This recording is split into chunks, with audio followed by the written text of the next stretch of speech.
and on about every coach and what they bring. I think we got a special group that is ready to, prove something. They're driven people, and again, I keep bringing up low ego because the decisions we make have to be the best decisions for Alabama football. Not the ones because we thought of it. Yeah, the ego thing was what I left Tuscaloosa thinking about after meeting those coaches yesterday. What was y'all's big takeaway from yesterday? Well, look, I was really impressed. I mean, we've heard about these facilities. I had never had the opportunity to walk around the building.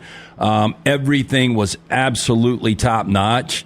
And one of the fascinating things I saw, and I don't know if you saw this, Brown. I know little T saw it for a second. Maybe you did. It was when I was with Josh Maxson, and I think you were in another part of the building. And Mal Moore dedicated to that facility in his name now a lot of his memorabilia from over his time as a player and coach and athletic director. And, one of the things you got, the old swag bags you would get with the bowl games were watches. Right. And one of his original watches, we were laughing about this, they get like fossil watches now. He had a Rolex from the 1968 Orange Bowl. He had a tag in there. He had an Omega. The watches they were giving away back in the day. High dollar. That are on display. Yeah, I mean, they are premier worldwide watches, great brands. And I just thought it was really cool to look at some of that stuff that Mal Moore had dedicated to that facility, which was, again, state-of-the-art. I'm kind of with Lance. As much as I enjoyed our conversations with the coaches, just seeing the facility from the inside, it really looked like that facility was built by Nick Saban saying, I'm going to request something I don't think they can build for me. And then they built it. I mean, it's just the most insane stuff. If you're a recruit and you walk through there, I know you see a lot of nice facilities. That one is tough to ignore. Though. Yeah, I was talking to one of our tour guides about, are there other facilities that match this? And they were like, there might be 5 or 6. As far as the conversation with the coaches, we'll see what happens, how that translates into wins. They were nice, they were accessible, all that stuff. Time will tell on how successful they are, but they've got all the resources now. Yeah. They were successful at places where you didn't have these resources. Now you've got everything you need. Yeah, and Taylor is working on a behind-the-scenes walkthrough of those facilities. You'll see some of what the guys are talking about. Make sure you set your alerts and continue to like and subscribe and follow us on all the platforms, and she'll let you know when all that is out and about. Don't forget the Meltdown later today, 2 o'clock live Central Time on this same platform. Just go and like and subscribe to the Meltdown. You'll see the icon on our YouTube page here. And we're back with you tomorrow at 9 a.m. Central Time. Look forward to a Friday show tomorrow. Until next time, God bless you and God bless America.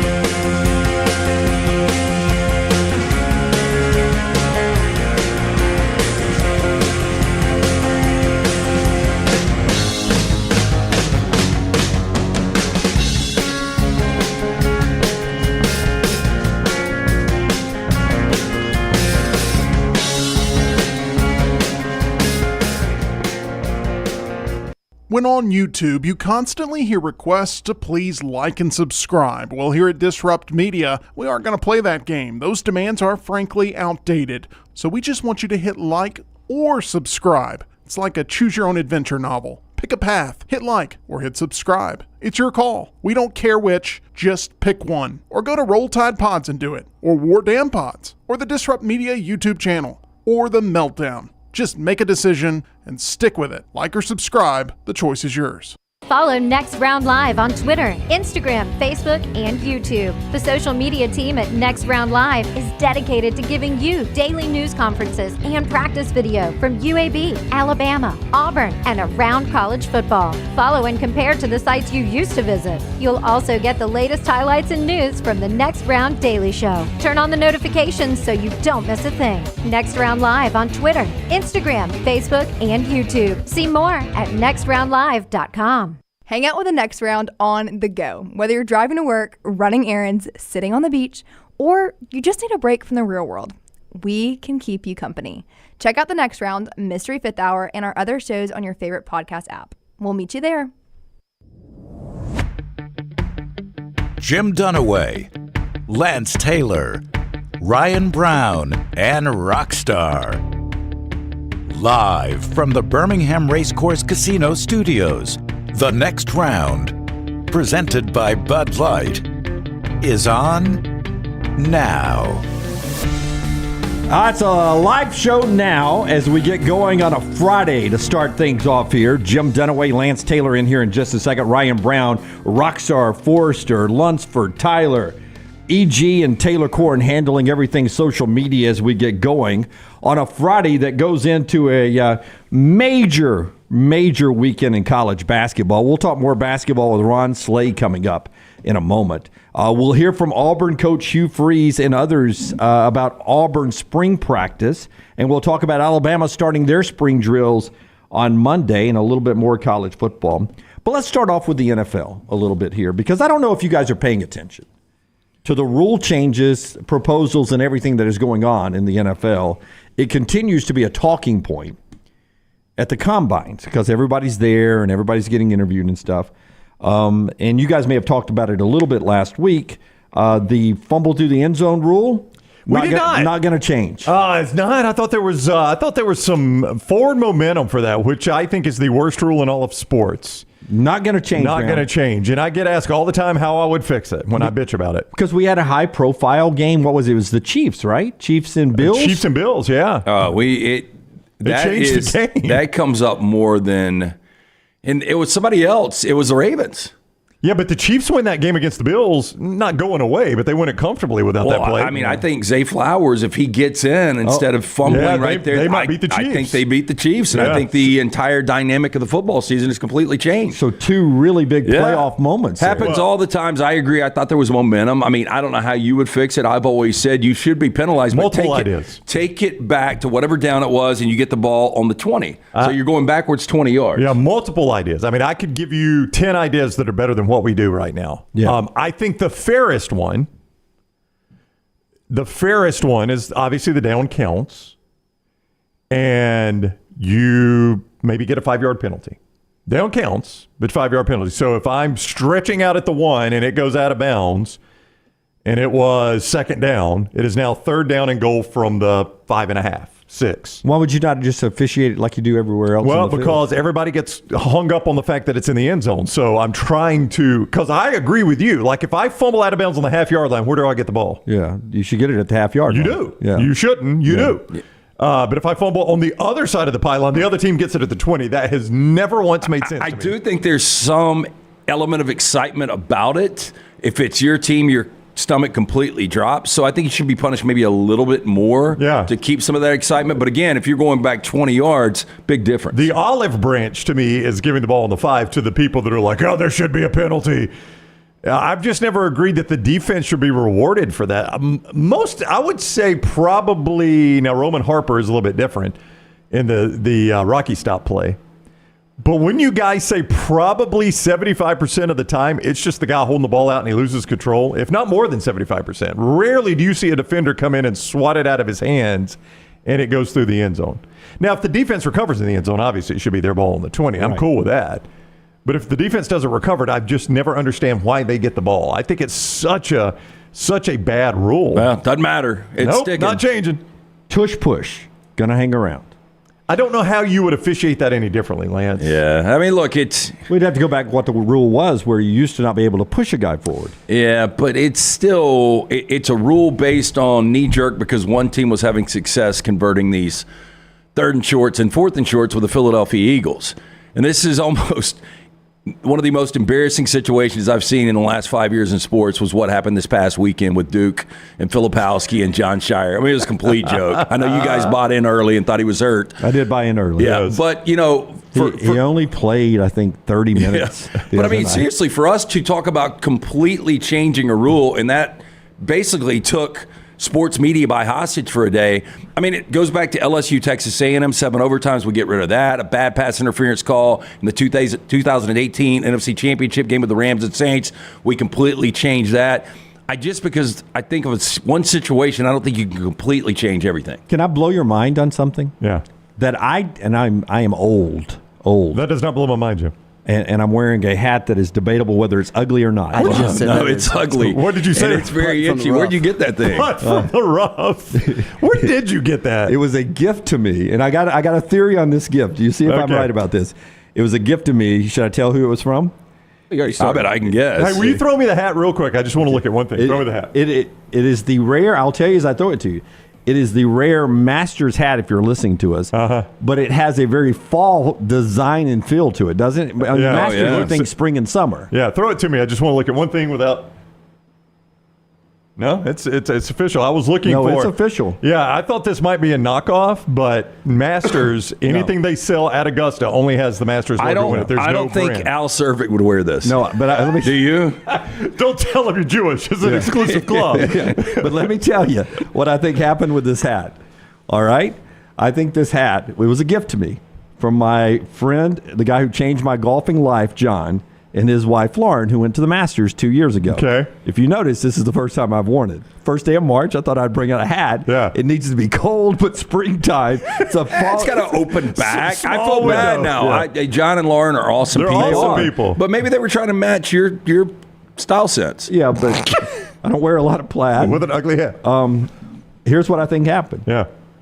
I am a friend of theirs. They're friends of mine. We'll forever be friends. Terrific people. But I think they caught themselves buying gifts for a lot of people, and this hat Was the last one? was on the rack that was like 75% off or 50% off. Yeah, because it's expensive at Augusta. If Yeah. you start ripping through the old merch building. Because this looks like, you come up with a hat design, and then they put 100 of these out in the shop, and 99 of them are still there at the end of the year. And you're like, well, we probably need to sell this at cost, and this one didn't work. Well, that's the first time you've worn it, right? First time in 2 years. And yeah. you're not going to get lice. You don't have any hair. I So, thought I bet somebody would trade you because that's one of those unique hats. People might be like, damn, I love that hat. Yeah, I thought I had seen you wear it before. I may have worn it in one post game. You did. Because it jumped out at me. Yeah, one post game basketball from my upstairs. Yeah. where I floated it out to see if I could wear it in the wild.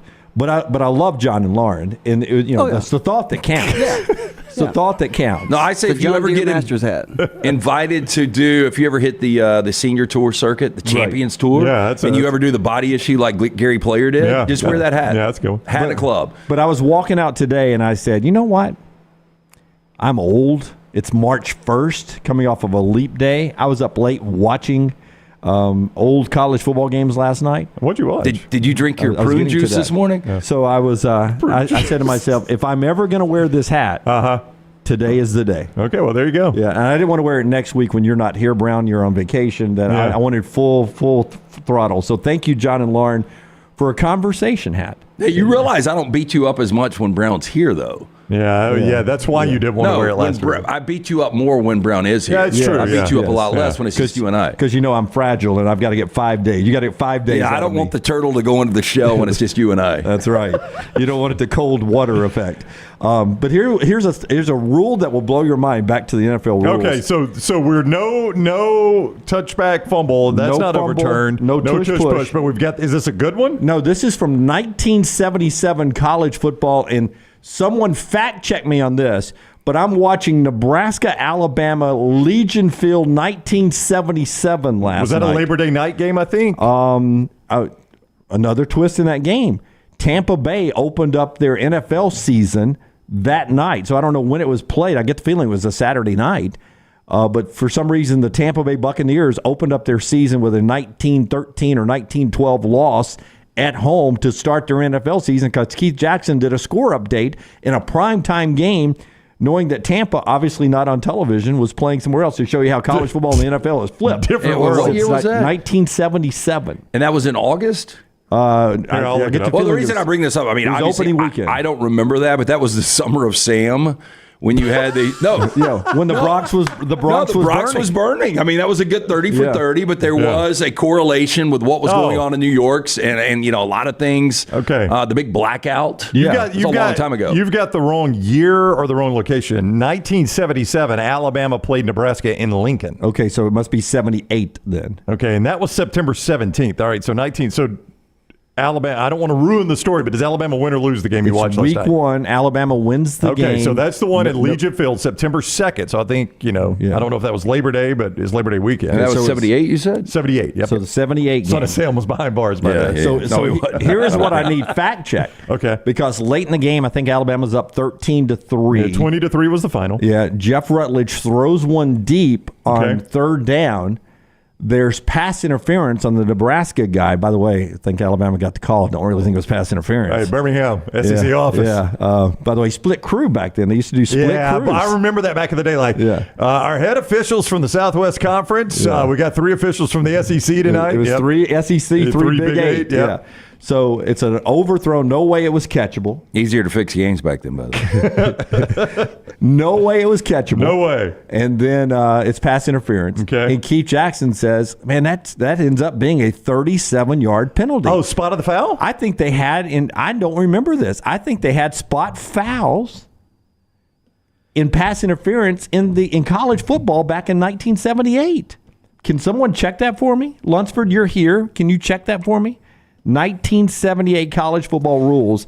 Did they have spot fouls for pass interference? I tell you what, that is an NFL rule I do not like. I don't either. And I'm glad it's not in college. Yeah, I am too. That's one. I would like college to get some of the NFL rules. I don't like college having that one. I don't like spot fouls. 15 is what it needs to be. Chris already checks in and says, yep, they did. I don't remember college football ever having that. I don't either. I will tell you, there's nothing more frustrating when your team gets called for a PI on just a throw it up, Hail Mary, 55 yards down the field, and it's a questionable call. Yeah, no, let me tell you, the worst one to me, questionable is bad, Lance. But this the was worst ones to me. 7:48 left in the game. Nebraska on third down. They need the ball back. They need 2 scores. Yeah, the worst ones to me, Lance, at least they had a quick offense back then, right? My guy is in perfect phase, right? He's in great coverage. And the quarterback throws it up for grabs, and it's badly underthrown, and the receiver stops because the ball is 5 yards underthrown. My guy makes contact, and they flag it. I'm like, I would argue it's not even a catchable ball. It wasn't going to make it to the receiver. I am surprised more receivers aren't taught to go back through the defender. And just throw your hands up. And especially in the NFL. Like, don't even worry about catching the football. Just go back and draw that contact, and you're going to get the flag at 99% of the time. Of the NFL rule proposals, that's not one of them. We're not going to go to a 15-yard and a spot. We're keeping to the spot foul. I mean, I don't like it, but I'm okay with it staying in the NFL. I don't think college defenders are good enough for that to be a rule in college. Does that make sense? That's exactly right. I don't think they are. I mean, and I just I hate to dumb the game down, but I kind of like the 15-yard or you get a lot of panic. I'm just going to tackle the guy. We'll take 15. We'll go do it again. Now, it is still a spot foul if it's less than 15 yards. Like if the pass interference happens at yard 7, it's a spot foul. But wow, I did not know it was a spot foul 30 yards down the field. 37-yard penalties, like Keith Jackson said. That did not last long.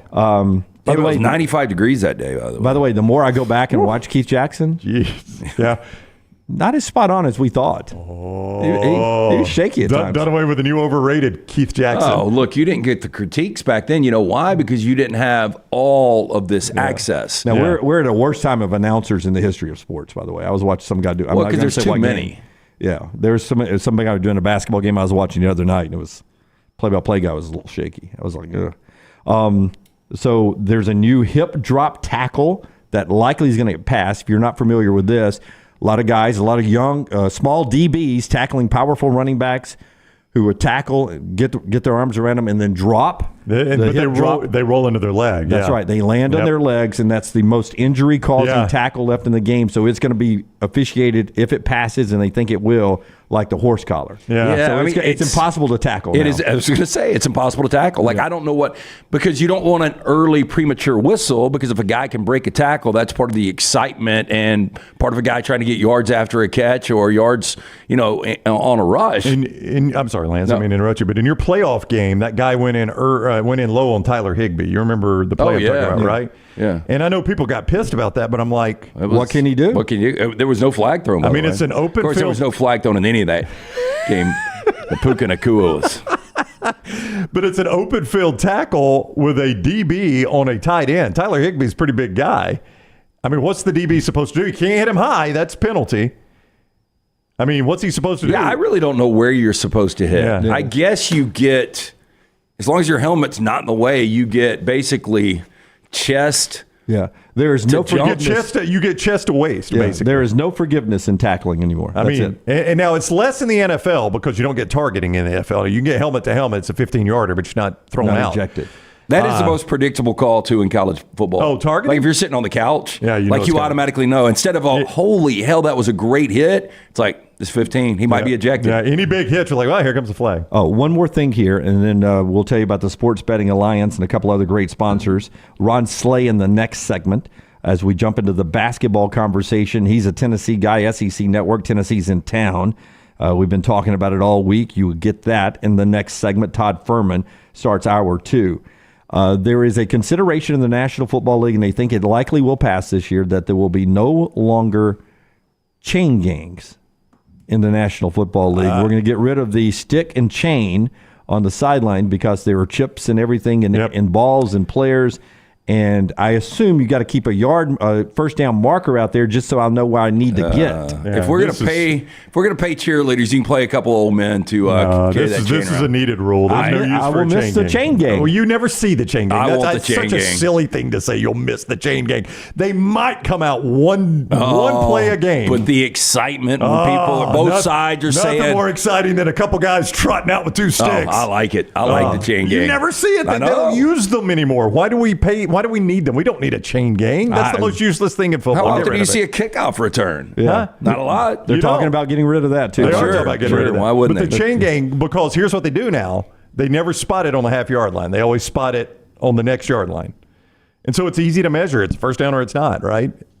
I mean, it's so easy to measure. And I don't know if you've noticed this. So we're not spotting between hash marks anymore? I don't think you ever see them. I think they try to spot it on the lines now. I'm not saying that has been a rule change. I just think it's... now that I've never heard anybody come out and say it, but I have never really seen it spotted between. Yeah, I don't think it's a rule change. I think they've just instructed the officials just go ahead and default to the next yard, the closest yard line to spot it. And if you notice, for purposes of speed of the game done away, if it's anywhere close, they fire it off and then wait for the challenge. Yeah, I'd like my defense to get that extra chain link of being able to play for that extra spot there. That's some of the rules consideration and those that may actually pass. Did overtime come up at all? Did not. I think they like the overtime rule. I guess coaches are still learning it, right, with the new postseason. Even in the Super Bowl. All right, Sports Betting Alliance is one thing that we've been talking about here for a little over a week now. It's such an important time for sports gambling here in the state of Alabama. Yeah, look, and your voice can be heard now when it comes to this. Like if you want to spend your money on things you want, like say wagering, lottery. The Alabama State Senate is soon going to decide if you get the right to vote on a lottery, casinos, sports betting, but they need to hear from you. You know, Alabama is one of only 12 states where you can't legally bet on sports. House Bill 151 allows you to choose whether you can place a bet on the big game this weekend. Call your state senator today. Tell them to vote yes on the lottery and gaming bill. For more information, you can go online, sportsbettingalliance.org, paid for by the Sports Betting Alliance, sportsbettingalliance.org, or write this number down. Call today. You better call early because they bail out on Friday. 334-261-0800. That's 334-261-0800. And our friends at Urology Centers of Alabama, urologycentersalabama.com, keeping you healthy this time of year. UCA has over 35 urologists on hand in 16 locations across the great state of Alabama, treating all your urological needs from prostate health to kidney stones. They'll take care of you. So important, guys, to get checked out. urologycentersalabama.com, urologycentersalabama.com. Ron Slay in the next segment to talk basketball. It is a huge basketball weekend, not just with game day in town for the battle for the SEC championship, which we'll talk with Ron Slay about. Tennessee, Alabama, 7 o'clock tomorrow night on ESPN. Game day tomorrow at 10 a.m. on ABC as well. I did not know that, but also on ABC tomorrow, game day. So national network television for the first ever game day in Tuscaloosa. But away from that, big game Mississippi State and Auburn tomorrow, 3 o'clock ESPN2. Listen to these other matchups you have tomorrow. Florida and South Carolina, both in the top 25, 11 on ESPN. Kansas and Baylor, both in the top 15, 12 o'clock on ABC. Oregon, about on the verge of 20 wins, at number 6, Arizona, 1 o'clock on ESPN. Number 5, Marquette, at number 12, Creighton, 1:30 on Fox. Houston's last chance to lose a game in the regular season, I think, on the road at Oklahoma, 7 o'clock ESPN2. Michigan State needing a win at Purdue, 7 o'clock on Fox. And late night, Gonzaga and St. Mary's, 9 o'clock on ESPN. St. Mary's won the regular season last night in the West Coast Conference. First time in how long? 2012. Yeah.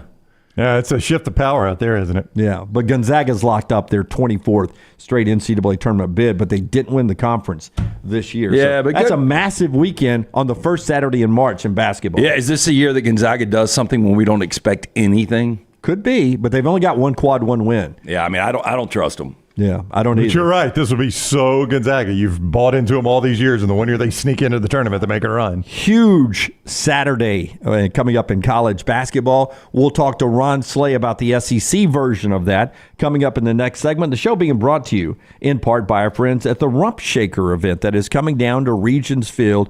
It is colon rectal cancer awareness month, and that's part of the Rump Shaker. Yeah, and did you realize that colon cancer is the second leading cause of cancer deaths in America? It affects men and women equally. If you're 45 or older, Rump Shaker encourages you to talk to your doctor about screening options that are available. Colon cancer is preventable, it's treatable, it's beatable. Early detection is the key. For more information, rumpshakerinc.org. Don't forget about the 16th annual Rump Shaker 5K that is coming up Saturday, March 23rd at Regions Field. For more information and to get registered, rumpshakerinc.org.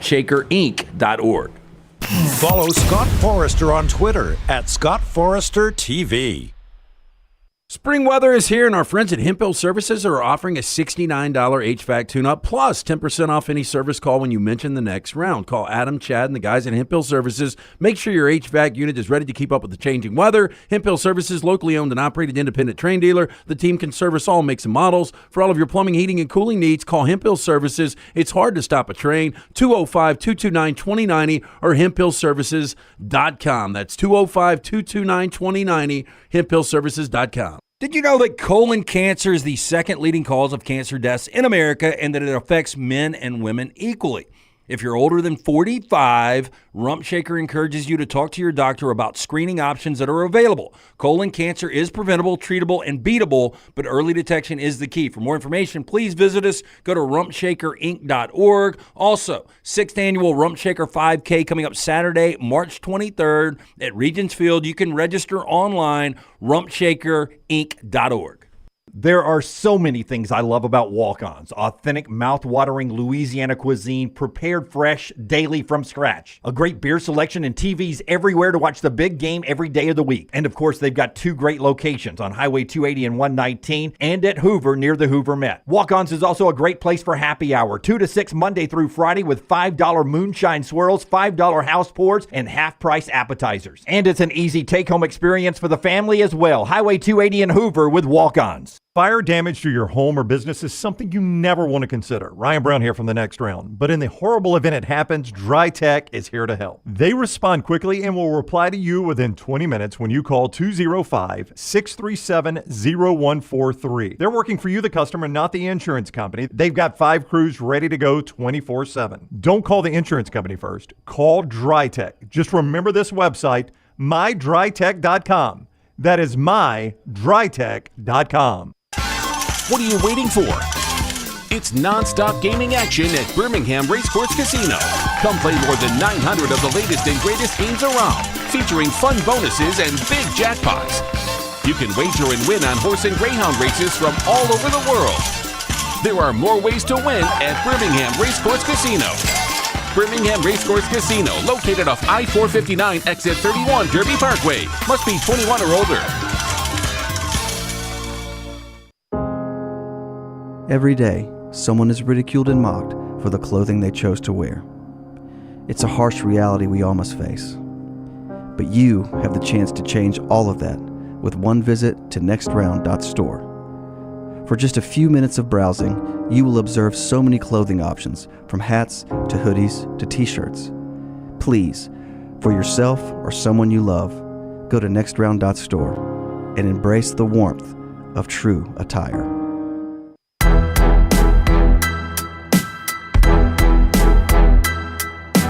Ron Slay in just a second. Show being brought to you today in part by our friends at Gutter Cap. See, Stu and the guys want to add value to your home and make life a little easier with our friends at Gutter Cap. Yeah, basketball has its madness in March, but homeowners who clean their gutters have it all year long. Eliminate your gutter cleaning madness forever with Gutter Cap. Call my good friend Chris Stewart, 205-823-2212. A-plus rated with the Better Business Bureau for 2 decades. On the board of directors, Gutter Cap's span aluminum cover system fits over most existing gutters. Eliminate that dangerous job of getting on a ladder, cleaning out your gutters. 45% off the retail price right now for March Madness. 205-823-2212. GutterCapBirmingham.com. Cap it, don't snap it. It is Gutter Cap. I will tell you, I'm watching Ole Miss Alabama the other night. Right. Alabama Ole Miss, because it was in Oxford. Visiting team first. So I'm watching that game, and Alabama's off to a sluggish start. Okay. And I will tell you, this team has rocked me into a dangerous place. I think they can start off slow, play bad, and their offense can shoot them out of bad situations. Here's Nate Oates on that very fact about how good the offense is at getting them back into games. I think our guys need to know, like, offensively, we're pretty high-powered. And we put up a 1.43 tonight. That was with our awful start. So at any point, we can go on a 10-0 run in a short amount of time. We just need to sit down and get stops. Obviously, our defense hasn't been great. It was a lot better tonight for that middle 20 minutes. We need it to be much better for the whole 40 on Saturday, but I think this gave us some, we can see that we can do this. Obviously, Tennessee's a little bit better offensive team. We're going to have to be much better, but we can do it. We're just going to have to come out and really guard. But if we do get down, we can get some stops. Our offense can get us back in any game, as long as our defense can start get some stops.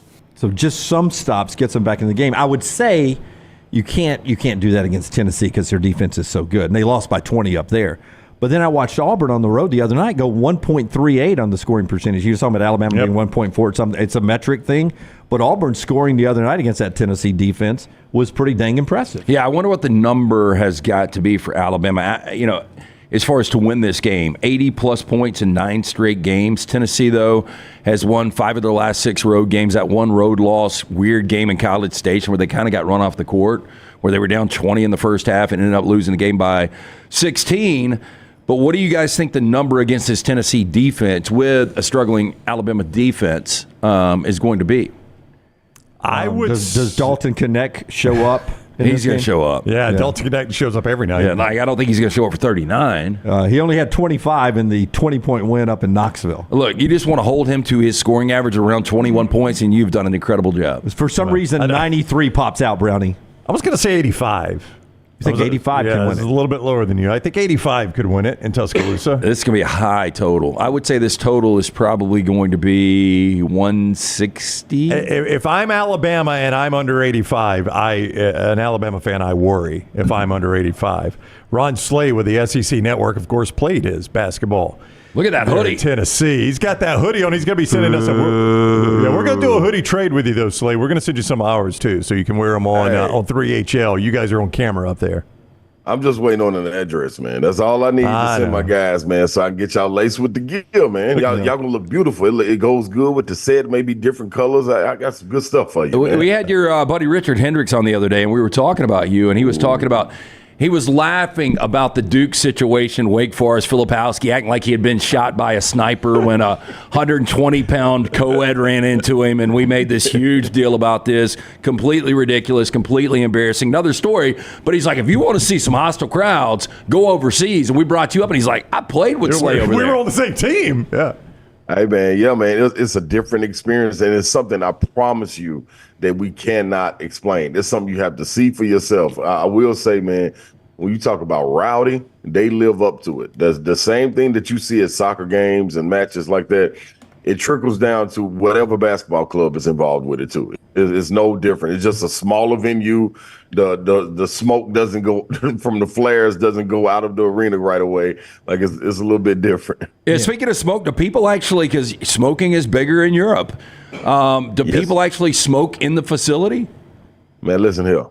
My first time when I got over there in 2003, and I had an experience when we came First of all, I walked in at halftime after our coach gave his speech. For us to go back out, we had about like 9 minutes left. The captain of the team had an espresso and a cigarette standing by the window. I said, hey, man, this is halftime. Like, what are you doing? Like, what you doing? So we go back out to warm up, and it's smoke everywhere in the arena. I'm like, dude, what happened? Did some pyro go off in here? What did I miss? Everybody, they make everybody evacuate the building if you want to go smoke.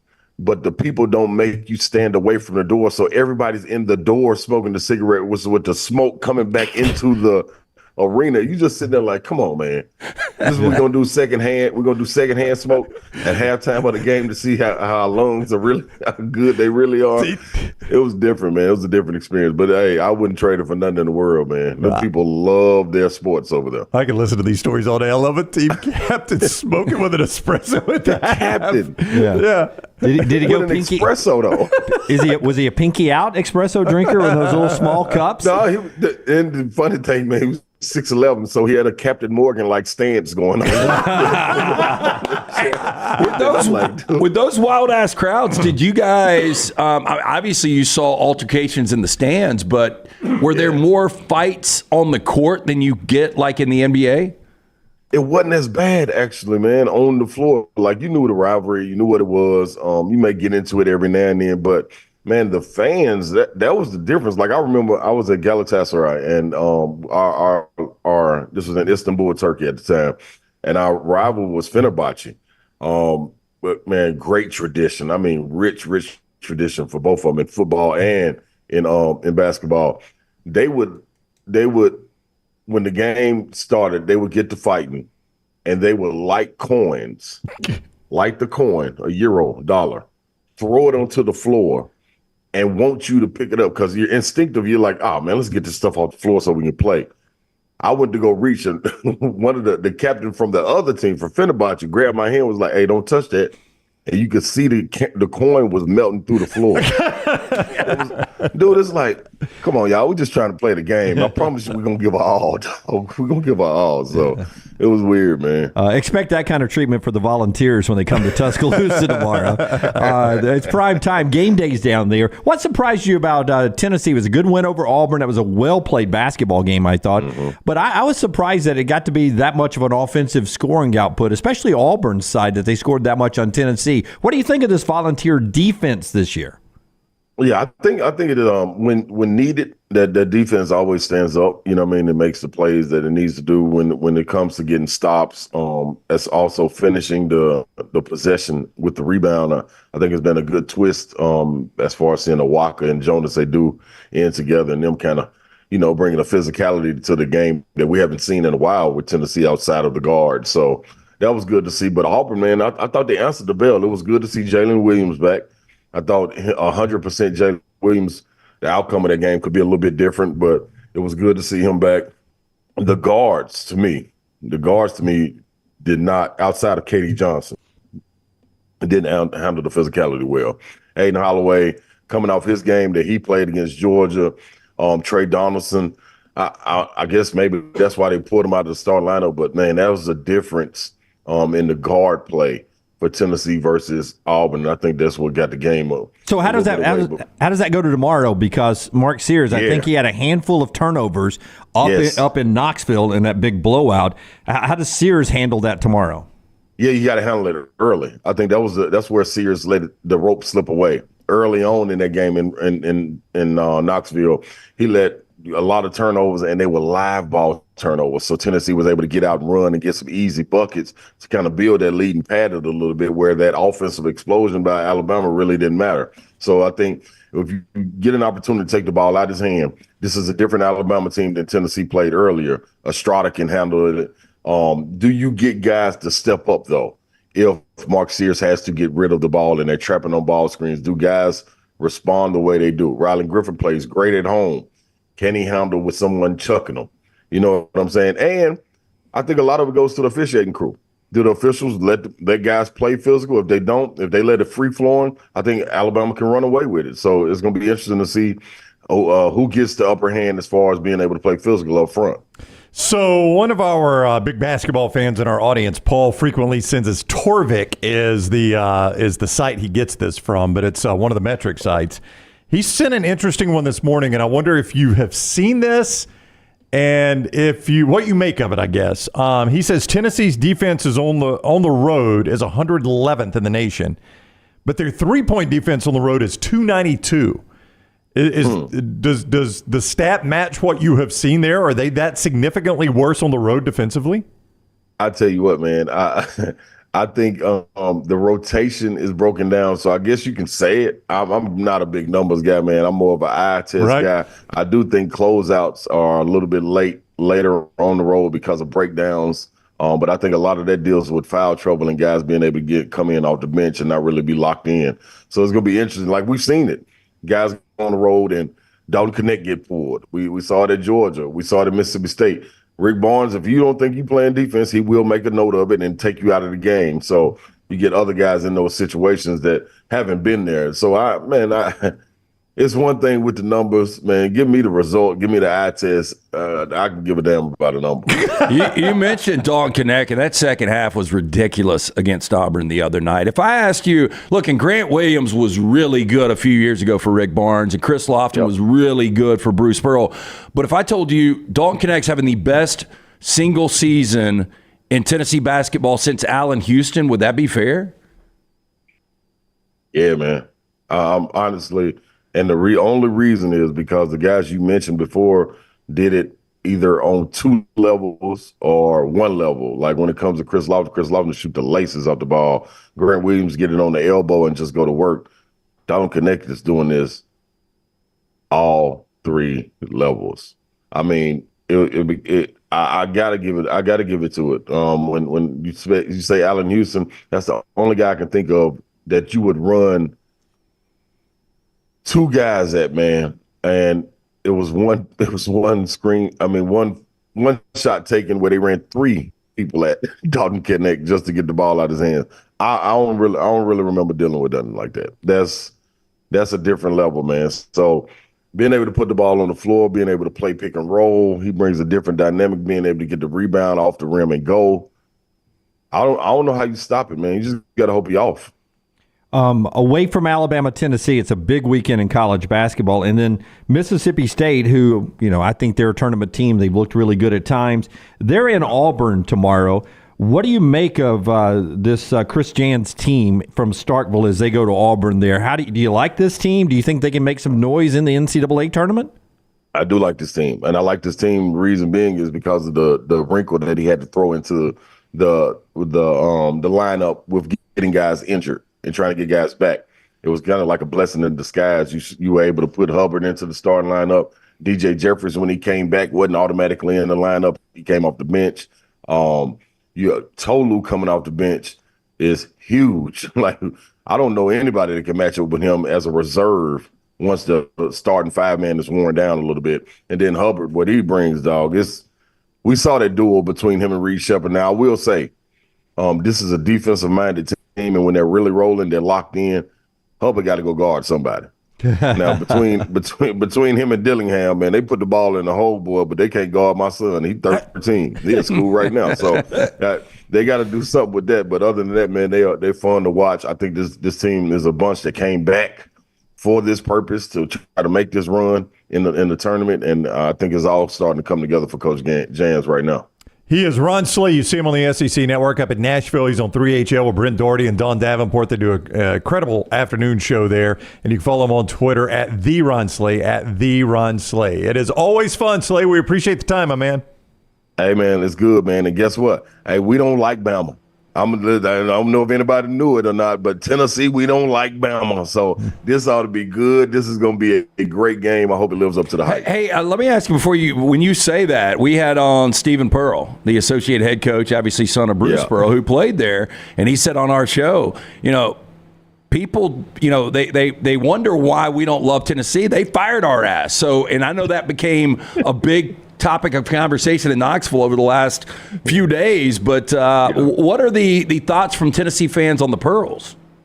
I love the Pearls. I think a lot of this craze that's going on at Tennessee as far as basketball goes, you got to tip your cap to Bruce. Bruce brought that to Tennessee. It was dormant for a minute, clearing out the chairs in the student section to bring that type of atmosphere to Thompson Bowling. It's totally different, and it wouldn't have existed without Bruce. I'm gonna be honest, man.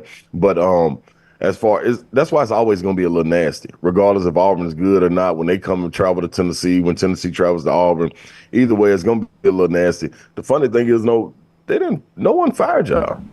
Like this was my man. This was my man's doing. What's the point guard for Ohio State?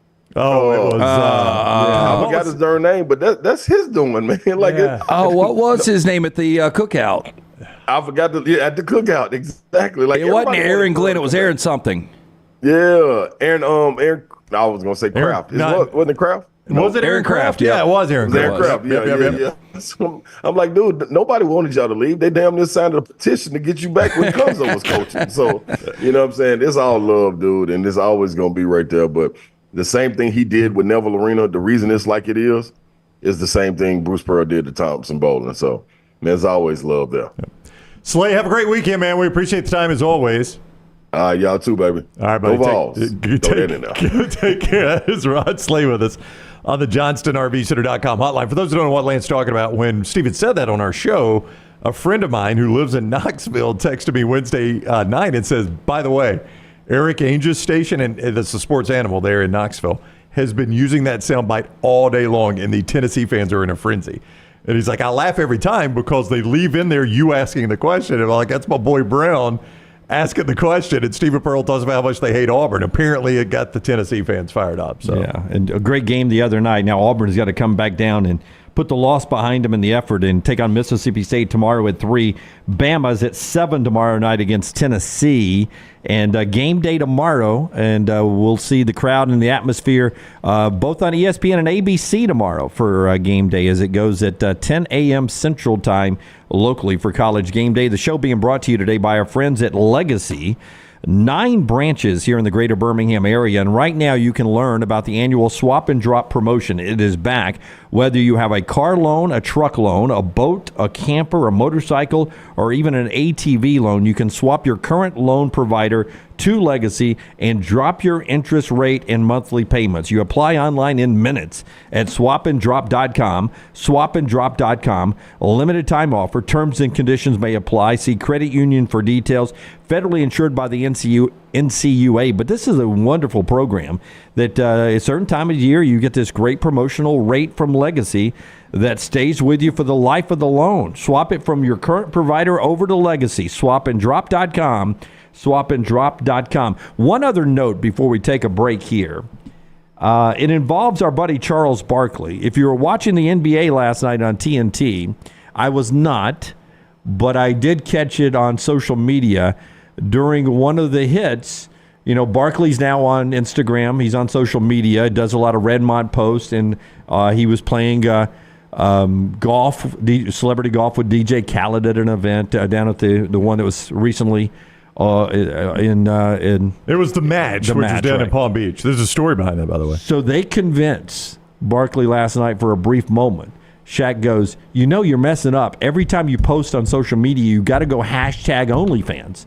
Oh, no. #OnlyFans. No. And Barkley's Barkley's like, so that's for the fans of me so they can see it? I need to put #OnlyFans? Yeah, that's it. And Ernie was out last night. So it was the other guy who fills in for Ernie. He's not saying anything. And Kenny's like, yeah, #OnlyFans.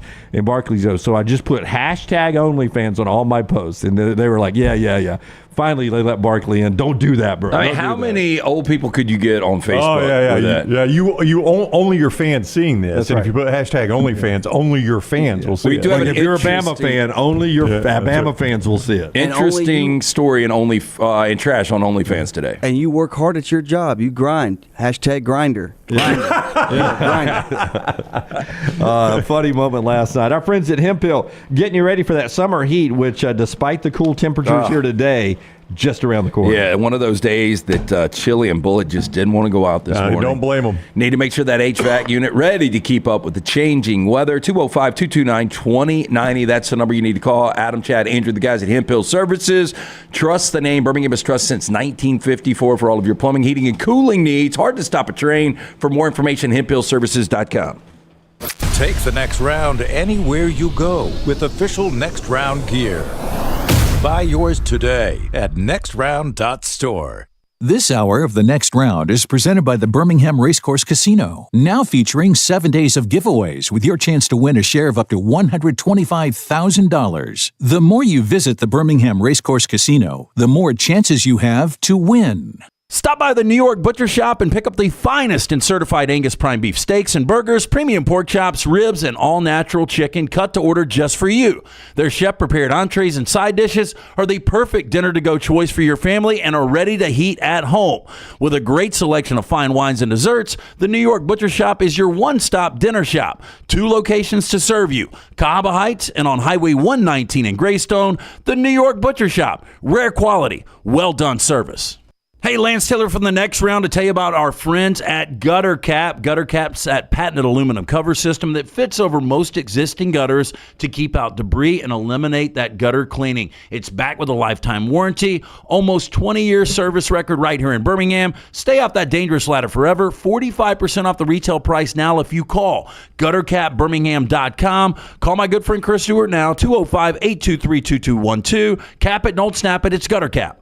If renting is putting a dent in your bank account, here's your sign from the universe that it's time to buy a new home. And who better to help you through the ins and outs of home buying than our friends at Mortgage Right. With Mortgage Right, you don't have to worry about becoming a short notice mortgage expert because they do all the heavy lifting for you. They're trusted mortgage professionals and they'll help you choose the right mortgage option and stand by your side every step of the way. Visit mortgageright.com/TNR to buy before renting runs you dry. That's mortgageright.com/TNR. NMLS 2239 Equal Housing Lender.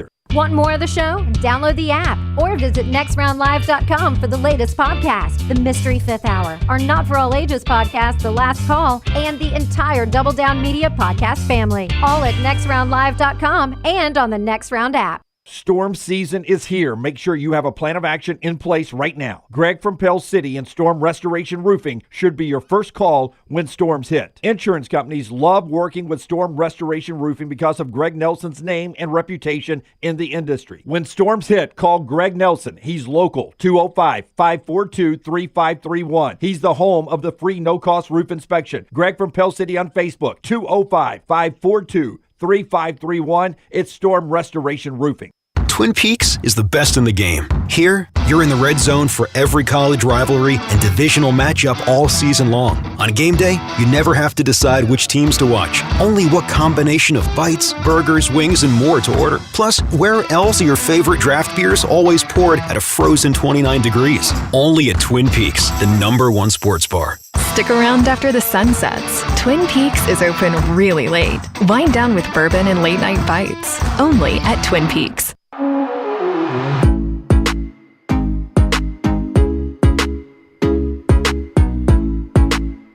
LT's about to tell you about Dr. B, but an interesting thing will happen this weekend. If you're not paying attention, and some of you do not care about the NBA, some of you do. Some of you don't care about LeBron James, some of you do.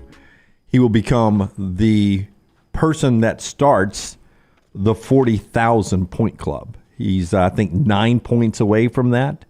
And he will, at this, barring a life-altering injury before they play again, he will become the first person ever in professional basketball history to have 40,000 points. Look, you can't doubt the greatness. And again, he is a polarizing guy, but I mean, he's playing at another level again this year. And if you watched, and it was one of our plays at Lance's Lock Wednesday night, and it was a late tip against the Clippers. They were getting dominated in that game, and they were down 21 in the fourth quarter, and he completely took over the game. The problem is now everybody's like, LeBron has done everything he can do. He's never going to pass Jordan in public perception, but LeBron wants to play with Bronny. If you've watched Bronny, he's going to be waiting a long time because I don't know if Bronny's ever going to be on an NBA roster. Do you want me to blow your mind on that, though?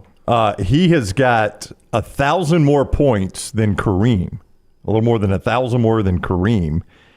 And he's done it in almost 100 fewer games than Kareem. That's crazy to think about. Now, scoring is a little different. It is. Well, and Karl Malone, they played almost identical games. Karl Malone has played 2 more games than LeBron. LeBron has got 3,000 points more than Karl Malone in the same amount of games. Wow. That's a guy's been an incredible scorer. He's played a long time. Always in the spotlight since his day in high school. You know, this is a guy that I brought up, I think it was a couple of weeks ago. It was the first time this year that we saw the Sycamores ranked, and then they go on lose back-to-back games. But Robbie Avila, the kid with the specs. Big guy, and he's got the specs. What's his new nickname? He's a white guy, so they call him Cream Abdul-Jabbar. I like that. It's awesome. Such a good nickname. And he looks so awkward. Like there is nothing that looks athletic about the guy, but he's so good. Yeah, it's such a creative nickname. Yeah, I like that kind of stuff too. Tell us about Dr. B, man. Yeah, Dr. B is the guy when I started to thin out. I asked around, Dr. Beckenstein. They said, you need to call this guy. He's going to hook you up. He's going to help you bring that hair back. Since I went to see Dr. B almost 2 years ago, my hair has more than doubled in thickness. For more than 20 years, women and men have turned to Dr. Beckenstein for a range of cosmetic and reconstructive procedures. He will use that experience, his advanced training, genetic testing to help his patients fully understand the procedures they are considering. Call Dr. B today, 205-319-0316. I did one of the treatments last night on the couch. I do it 3 times a week, non-invasive treatment, 30 minutes each time. That's all I'm doing. Hair has more than doubled in thickness. For more information, go online today. Go to T3hair.net. And our precision sports medicine and orthopedic fact of the day is about Caitlin Clark. But first, let me remind you that precision sports medicine and orthopedics gets you back in the game, whether you've tweaked a knee, an elbow, or whatever, playing pickleball or pickup basketball and everything in between. You can get that corrected and get your life back in order. Oftentimes, just to get you back to work. 205-512-3885. 512-3885 or go to precisionsportsortho.com/2024. precisionsportsortho.com/2024. Orthopedic care is better together. This is the place you go if you've injured anything from knees to your back, shoulders, or anything. Precision Sports Medicine and Orthopedic. It's precisionsportsortho.com/2024. Caitlin Clark announcing last night that we think is a mistake. She's going to go to the WNBA, bypassing one more year of eligibility at Iowa. Not we. Where we, LT and I, thought she could make more money in college. It's a bad decision on her part. But look, it's her decision. She's an adult. I mean, you can choose to do whatever you want to do. She's going to go number 1 overall. I saw ticket prices for her final home game start like low at like $600 up to like $4,000. I've got a friend that took his daughter to see her play recently. I mean, she's been great for women's basketball, but the problem is WNBA, you just don't make money. Do you understand who the highest? I've never even heard of this chick. No, we brought it up. It's like $230,000. Yeah, Erica Wheeler is the highest paid female player right now on the planet at $234,000 a year. There is no way that she would make less than that coming back to Iowa City. Yeah, I know we say that, but I'm also thinking she's probably a pretty smart girl. She may know she's not going to make that coming back to Iowa City. Yeah, I know we can sit here and say endorsement money's where it's at for her. That's right. And I don't know why everybody just assumes the endorsements are going to disappear when she goes to the WNBA. But because the last game, Ohio State, number 2 in the country, number 1 seed, already Big Ten champions, play Iowa. It's at 12 noon on Fox. Tell me the last time you watched a WNBA game. That'll get good ratings this week. Yeah, at but 12 noon you on guys Fox. make it all about TV ratings. It's about much more than that. But the exposure helps your endorsement. Endorsement. Yeah.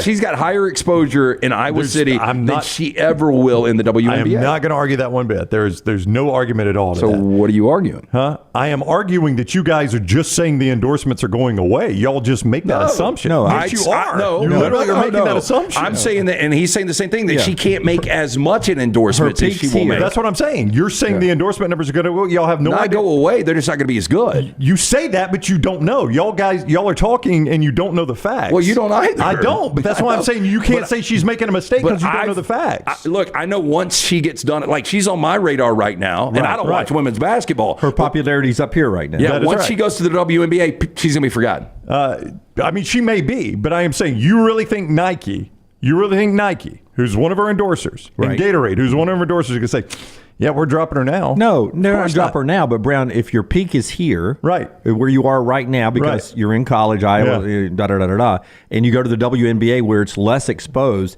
it's going to be an instant drop off, but it's going to be. But she's not necessarily less exposed. She's on TV less. Okay, but let me ask you this: minimize her exposure. Y'all are thinking about it, and I hate to say this. Y'all are thinking about it in old school thinking. This is not just about TV numbers, right? No, this is about her social media impact that she has. They can use her in commercials. They can launch lines with her. I would ask you a simple question, though. Sure. If you are the CFO of Nike or Gatorade and you were trying to get the maximum push for your brand with her endorsing, would you rather her be at Iowa or playing for the Fever or the Mercury? I don't know all the facts. I don't know how they approach this. Let me say gut feel, though. Well, I mean, I know where the TV numbers are better, but I don't know. Y'all are basing this on just a TV metric, and you can't do that. I'm actually anymore. not. I'm basing it on exposure. 100% you are. No, but you're using you don't know because you're not in my head. I'm telling you, I'm basing it on exposure. I've been in your head for years. So it's television. It's television ratings, yes. Okay, but that's it's the also first thing you say. It's everything. It's everything. Right, but and so you're up here right now. The rest of the stuff is not necessarily going away. No, it's not going to go away. It's just not going to be where it could be. Like, she's going to leave money on the table by leaving Iowa City. You say these declarations. I don't know if she is or not. I feel pretty good about that. I mean, I'm not 100%. Would I bet my life on it? No. Would I bet a lot of money on it? Yes. But I'm just saying, are y'all saying this girl's just dumb? That she looks at all this and says, well, I'm going to the WNBA anyway? No, I think it could be a couple of things. Like, this has been a special season for her. I think she thinks she's got an opportunity to make a really deep run in this tournament. And maybe she doesn't want to come back and have all of that pressure night in and night out being from the state of Iowa. Once she goes to the WNBA, again, I think she's going to be kind of forgotten. I'm just saying she has all the facts and is making this decision. I don't know why everybody just assumes she's... Darren Ravel said she's making a $700,000 mistake. It's one of the dumbest things I've ever read on social media. This girl's not stupid. He keeps up with that, but money might not be the most important thing for her. He keeps up with it, but he throws a bunch of crap against the wall. He doesn't know what he's talking about. She's leaving money on the table. I feel really good about that. Well, then she's dumb. So you think I don't know if she's dumb? Money doesn't drive everybody around. Well, I know, but I mean, I don't know why everybody just on the automatically assumes she's leaving money on the Peyton table. Manning I'm saying she could look at... She knows the numbers. She's probably making an educated decision here. Yeah, but I knowing the numbers. She's also probably being told, you will be the one that'll be the face of the W. You will put the WNBA on the map. Yeah, you are that she's good. probably being told that. She could be that person in another year. That's what doesn't make sense to me. She can't come back to Iowa, and I would never call Peyton Manning dumb. He stayed at Tennessee, made no money, and waited a full year to make all his money when he could have made it a year sooner. I feel really good that she's going to leave money on the table. And I think for people that enjoyed watching her at the collegiate level, I think it's unfortunate because you're not going to watch her anymore. Yeah. That exposure there on television, which is old school thinking. Top of the hour here. Oh, I mean, don't just take a shot like that. It is old school thinking. Yeah, it's not just about watching TV. That's what, she's not on TV anymore. She disappeared. That's not the way it works this day and age. It isn't, but you also get exposure when you're on Fox at 12 noon, right? Which helps you with what? Social media following, correct? You do, but I'm just saying you're basing it all on TV numbers. Here's what you will see, though. Like, if she was playing for Iowa, if she had the gold and black on, you'd be like, oh, Caitlin Clark. Now that she comes out, it's going to be like the Brian Arakpo. It's going to be like, hey, there's Caitlin Clark. Like, you're going to have to say who she is where people can't even recognize that check cashes the same whether they say her name or not. Top of the hour, when we come back, you can't do good deeds anymore. I'll prove that to you. And we'll talk a little college football and continue to set the table for a weekend of amazing basketball around the country, including Tennessee and Alabama over in Tuscaloosa, which is a big week. The show being brought to you in part by our friends at Michelson Laser Vision, LT. Yeah, 205-969-8100. That is the number you need to write down. Make that call today. Find out if LASIK is right for you. Again, I had the procedure done over 2 decades ago. I've still got 2015 vision, better than 2020. 205-969-8100. Dr. Mort Michelson, Dr. Jen Michelson, best in the business. 205-969-8100 or michelsonlaservision.com. Never miss anything Auburn. Watch Village Vice at Wardam Pods on YouTube and listen wherever you get your podcasts. Legacy Credit Union has the ultimate game changer for your finances. With Engaged Checking, you can earn 3% APY on balances up to $15,000. You heard correctly, 3% APY. But it's not just about scoring with high yields. With Engaged Checking, you can get paid up to 2 days early. That means your paycheck, Social Security, tax refund, you name it, you get it early. So stop sitting on the sidelines and get in the game with Engaged Checking. Sign up today at LegacyCreditUnion.com or visit any 9 Greater Birmingham area branches. APY is annual percentage yield. Terms and conditions may apply. See credit union for details. Federally insured by the NCUA. Maybe you follow us on Instagram, Facebook, X, LinkedIn, or TikTok. While we're changing the game yet again, Tyler's Telegrams has been developed exclusively for you. Hi, this is the lovable boy you know as Tyler the intern. I'm a businessman now. I will come directly to your door and tell you every time a new piece of TNR content drops. For the low, low price of $740,000, you can be notified by me, one of the biggest stars of the next round, about that thing you missed. Sure, the rest of those social media services are free, but so is radio, and we all know how well that's trending. Tyler's Telegrams is currently operating exclusively in Bibb County. Other social media platforms are available everywhere. Stop by the New York Butcher Shop and pick up the finest in certified Angus prime beef steaks and burgers, premium pork chops, ribs, and all-natural chicken cut to order just for you. Their chef-prepared entrees and side dishes are the perfect dinner-to-go choice for your family and are ready to heat at home. With a great selection of fine wines and desserts, the New York Butcher Shop is your one-stop dinner shop. 2 locations to serve you, Cahaba Heights and on Highway 119 in Greystone. The New York Butcher Shop. Rare quality, well-done service. Hey, for all of your IT and printing needs, reach out to our friends at Xerox Business Solutions. Look, I'm still one of those old school guys. I print my notes every single day for the show. If you watch the show here on the next round, you see all the notes in front of me. From day one, Xerox Business Solutions, they've been with us here at the next round. Local for over 45 years. For all of your IT and printing needs, visit XeroxBusinessSolutions.com or call 205-969-3000. That's 205-969-3000. Storm season is here. Make sure you have a plan of action in place right now. Greg from Pell City and Storm Restoration Roofing should be your first call when storms hit. Insurance companies love working with Storm Restoration Roofing because of Greg Nelson's name and reputation in the industry. When storms hit, call Greg Nelson. He's local, 205-542-3531. He's the home of the free no-cost roof inspection. Greg from Pell City on Facebook, 205-542-3531. It's Storm Restoration Roofing. It's time to pull the trigger on the Next Round merch that you've been eyeing. We know there's a lot to choose from at nextround.store, so here's a few of our favorite picks. If you want to match LT and Brown, go with the TNR logo hoodie and throw in one of Dunaway's favorite hats. Any of them will do.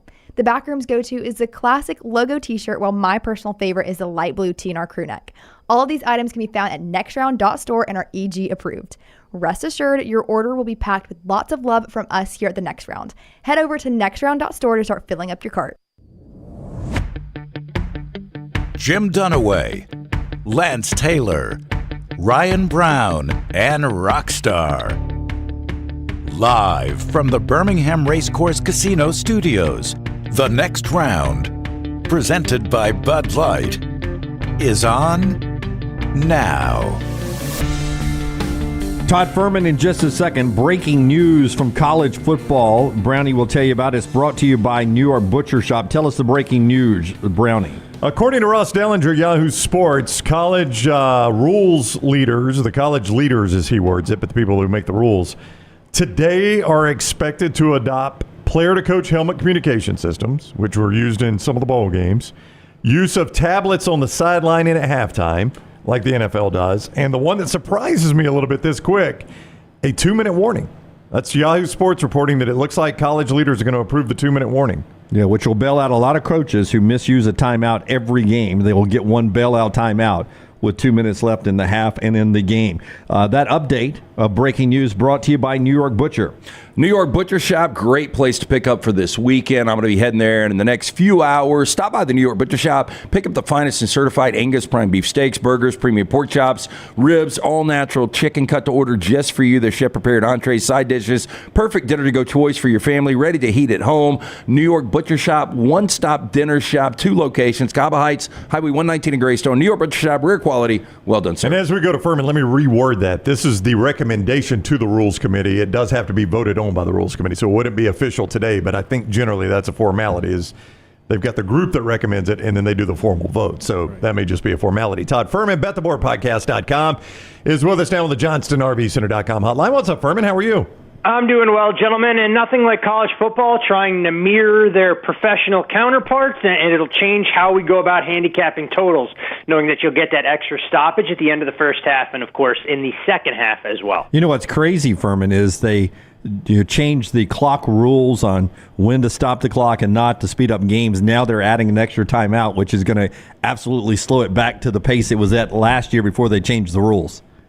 I'm curious to see if there are any other adjustments that'll come in. And clearly, from what you guys laid out there, they won't be imminent. But in terms of stopping the clock with under 5 minutes to go or whatever the parameters were, I can never remember with the fluidity of college football. So it's always interesting that they can't leave well enough alone or get a significant enough sample size to see the kind of overall impact it has on these games that we're making some of these changes year in, year out. It's almost like somebody gets a wild hair and decides, you know what?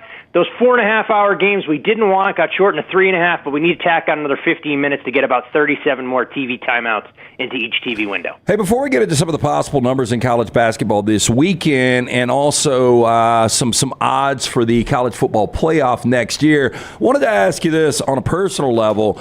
I have never had more underdogs go into overtime and not cover than I have this year. And I go back to Saturday and watching Houston dominate in Waco for the first 20 minutes.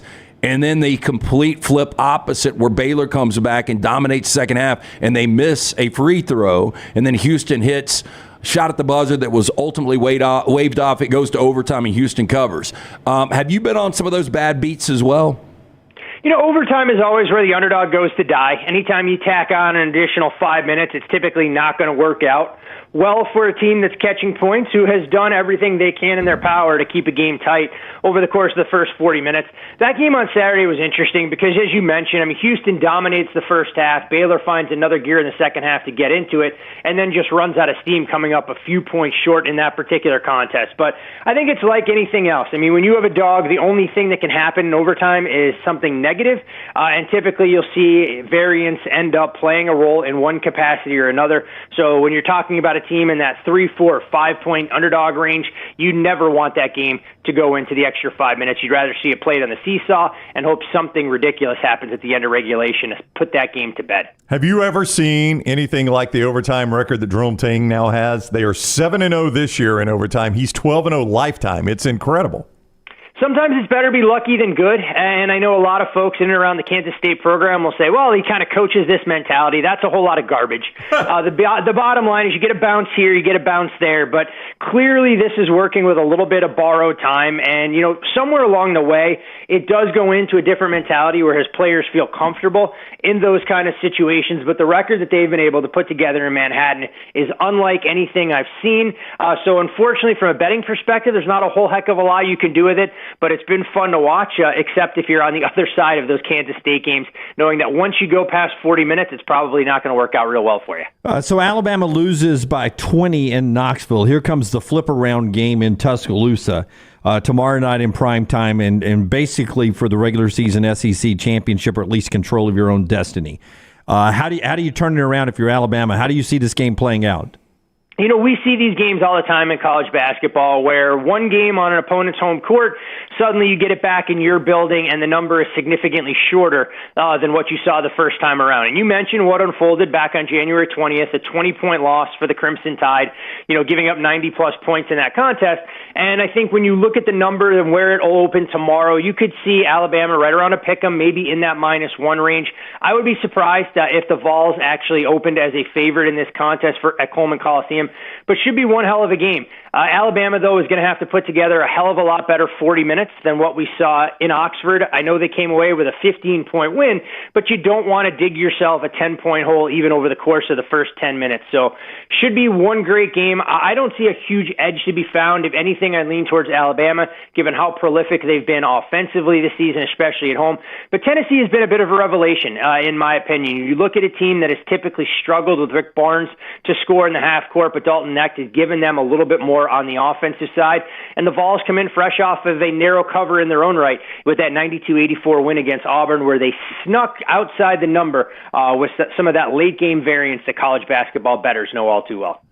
So Dalton Knecht, we were just talking about him, and he's hard not to talk about, especially coming off that 39-point performance. The individual player props, how often do you look at them, and what is Vegas doing right now with Knecht's player props? Rarely, if at all, and that's a me thing more than anybody else when it comes to limits and some of the liquidity. When you're talking about college basketball players, you just can't really move enough money to make it a part of your day-to-day this time of year. Now, when you get deeper into the NCAA tournament, Sweet 16 on in, you'll find some opportunity to actually be able to bet into those. But I haven't actually tracked some of the numbers that are out there. I can tell you, looking at how they typically price the market, that if a player is going to score north of 20 points like he's done, in 3 out of his last 5 games, you'll cash those tickets in college basketball more often than not. But the reality of it is, you look at his scoring averages for the season, and most odds makers, even in the marquee games, especially the ones played in the bright spotlight, will typically go off of season averages. So for those folks who know the X's and O's and the matchups a little bit better, they'll find themselves a competitive advantage, and it's why books kind of limit what players are able to get down, especially those with a demonstrated edge. Todd Ferman with us, bettheboardpodcast.com, at Todd Ferman on Twitter. You also see him on CBS, and you can get all the games at bettheboardpodcast.com. I wanted to ask you about odds to win the NCAA tournament on the basketball side. I know we also have some college football playoff odds to get to, but on the basketball side, Taylor sent these out earlier today from mybookie.ag. You know the odds. I don't have to read these to you, but where do I get some value? Auburn is plus 1975, Alabama plus 2300 for our in-state teams. Tennessee plus 1275. Where do you see some value in odds to win the NCAA tournament?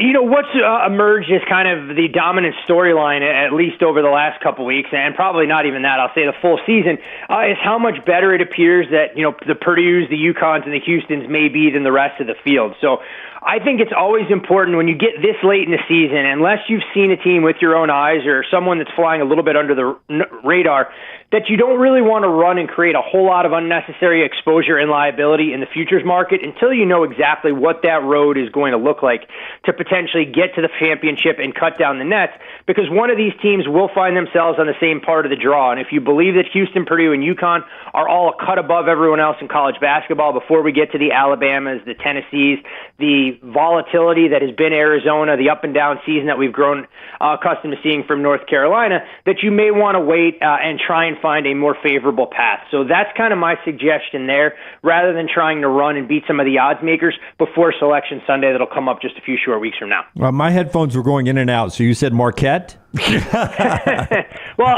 Dunaway, that becomes the key. I'd like to know who you like in the futures market, and then we can steer clear of them and find a creative way to at least knock certain teams out of their capabilities to try and be able to win the national championship. Here it comes. Everybody back off. Here it comes. I don't know if you can hear me or not, but did I hear it? Marquette? Marquette's the answer, I believe you're looking for. Marquette. Yeah.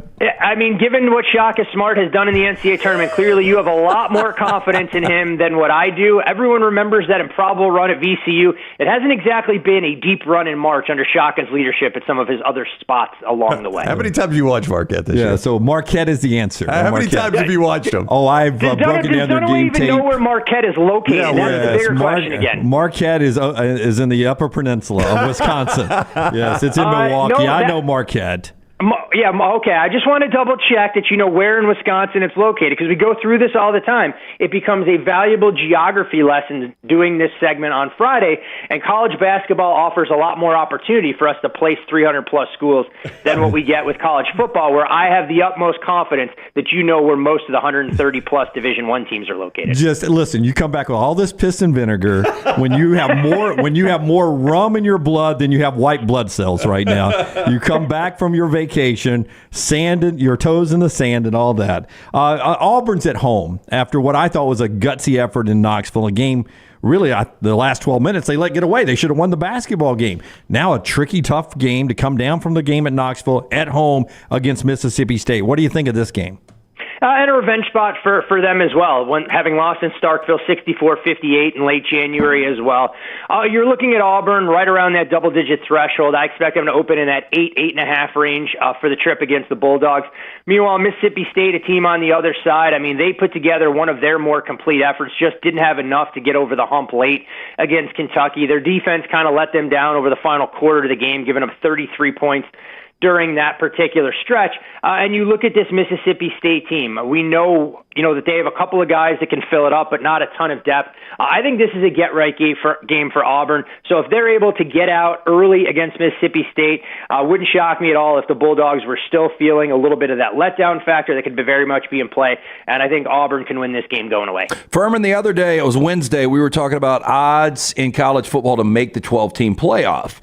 And I remember there was a day when Nick Saban was minus close to 200 to get into a 4-team playoff. Alabama, there was only 9 teams that were minus. Alabama was on the outside of that. I don't know if Dunaway still got this in front of him, but Alabama was plus 225 to make a 12-team playoff. They had longer odds than teams like Tennessee. To me, that it blows me away. Kalen DeBoer has done nothing but win. If Nick Saban was still the head coach, they would be one of those minus teams. To me, I don't know if they get there or not, but it seems like you're getting value with plus 225. I think the big question right now that odds makers in a lot of the college football world has is in terms of what that Alabama roster is going to look like when they get through the spring, and if there will be any other defections. We know a couple of the key contributors that left in the wake of Nick Saban's retirement that a lot of them didn't see coming. But to your point, you look at Kalen DeBoer and what he's been able to do at various stops along the way, and this guy just flat out wins. But that doesn't mean the betting market has to buy into that mentality. And we've seen the price move for the Alabama-Georgia game. You've seen their win total tick down a shade. And this is one of the lowest win totals going into the year that we've seen on Alabama, with a 9.5 that's out there. I mean, I came on and told you guys last year that I bet Alabama under 10.5 wins. I thought a season ago, I didn't think that roster was quite where they had been. Felt extremely comfortable when they lost to Texas outright as more than a touchdown favorite in that game. And then, of course, we see how things unfold at Jordan-Hare, which ripped my ticket to absolute shreds. In terms of the odds to make the college football playoff, it's always interesting because when you see change in the game and with the expanded field now going to 12, we're not sure how this thing is going to get voted on. You have to imagine that the Blue Bloods are going to get a leg up. And I actually think in some of those markets, there's more value in betting some of the power programs that are going to be given a mulligan, if not two, to try and get there instead of taking the long shots. Because what we've seen in some of these markets, and this may be getting a little too inside baseball, is that what odds makers will do is they'll actually deflate some of the long shots, and they're more than happy to take bets on some of that prohibitive chalk because the recreational player that gets involved, 6 to 9 months before the season starts isn't as likely to lay a price of minus $2 on a team that we think has an inside track. They're looking for, a 15 or 20 to 1 shot where they can put up a little bit to make a lot, kind of hoping for chaos. And over time, especially in a sport where the cream rises to the top, we just haven't seen that play out. I think the other big question is, when we look at the college football playoff with 12 teams, we know it's not going to expand yet, but it feels like an SEC and Big Ten invitational. So if you believe in the Tennessees, the Ole Misses, the Georgias, and Alabamas, you're going to put yourself in a very advantageous position that those teams will be given every benefit of the doubt to try and be playing meaningful postseason football in the new format. Shaka Smart's first trip to the NCAA tournament, he went to the Final Four. Since then, he's only seen anything past the round of 32 on CBS. So yeah, that's what that's your guy. So Marquette's the answer.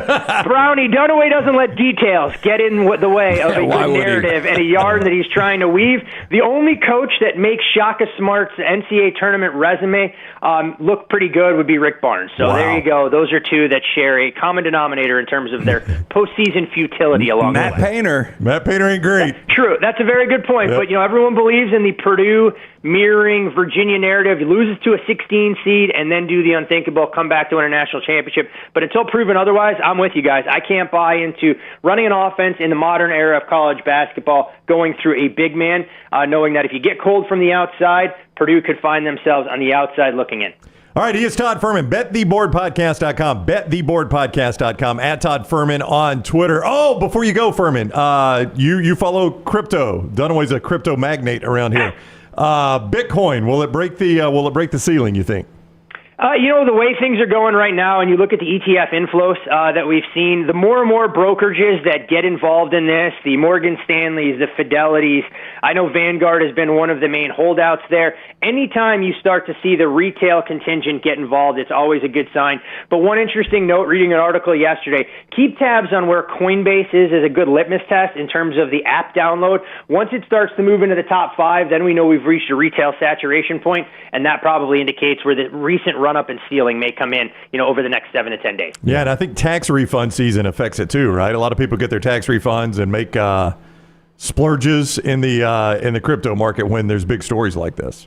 It definitely doesn't hurt. The other time of year that we've seen run-ups in the past is right around that Thanksgiving and Christmas holiday, whether it's FOMO and people talking amongst their friends and colleagues, things have seen that. And you also have a big event coming up with the halving, which will change some of the hash rate there and some of the processing power. So a good time to be invested in crypto. It's amazing that Dunaway, knowing that he's got 200 coins stashed away, still comes in to grace you guys with his presence every single day to talk sports on radio and make these proclamations that Marquette will be a national champion in college basketball. I do it for the people, and I would also tell you that I believe those of you that do have coins, this fake currency, I believe y'all talk it up so the price goes up so that you can sell it to the people who are listening to you and buy into this fake narrative. I will send you an article that somebody sent me that this is all on the dark web. This is where Bitcoin came from, and it's been around for 20 plus years. Yeah.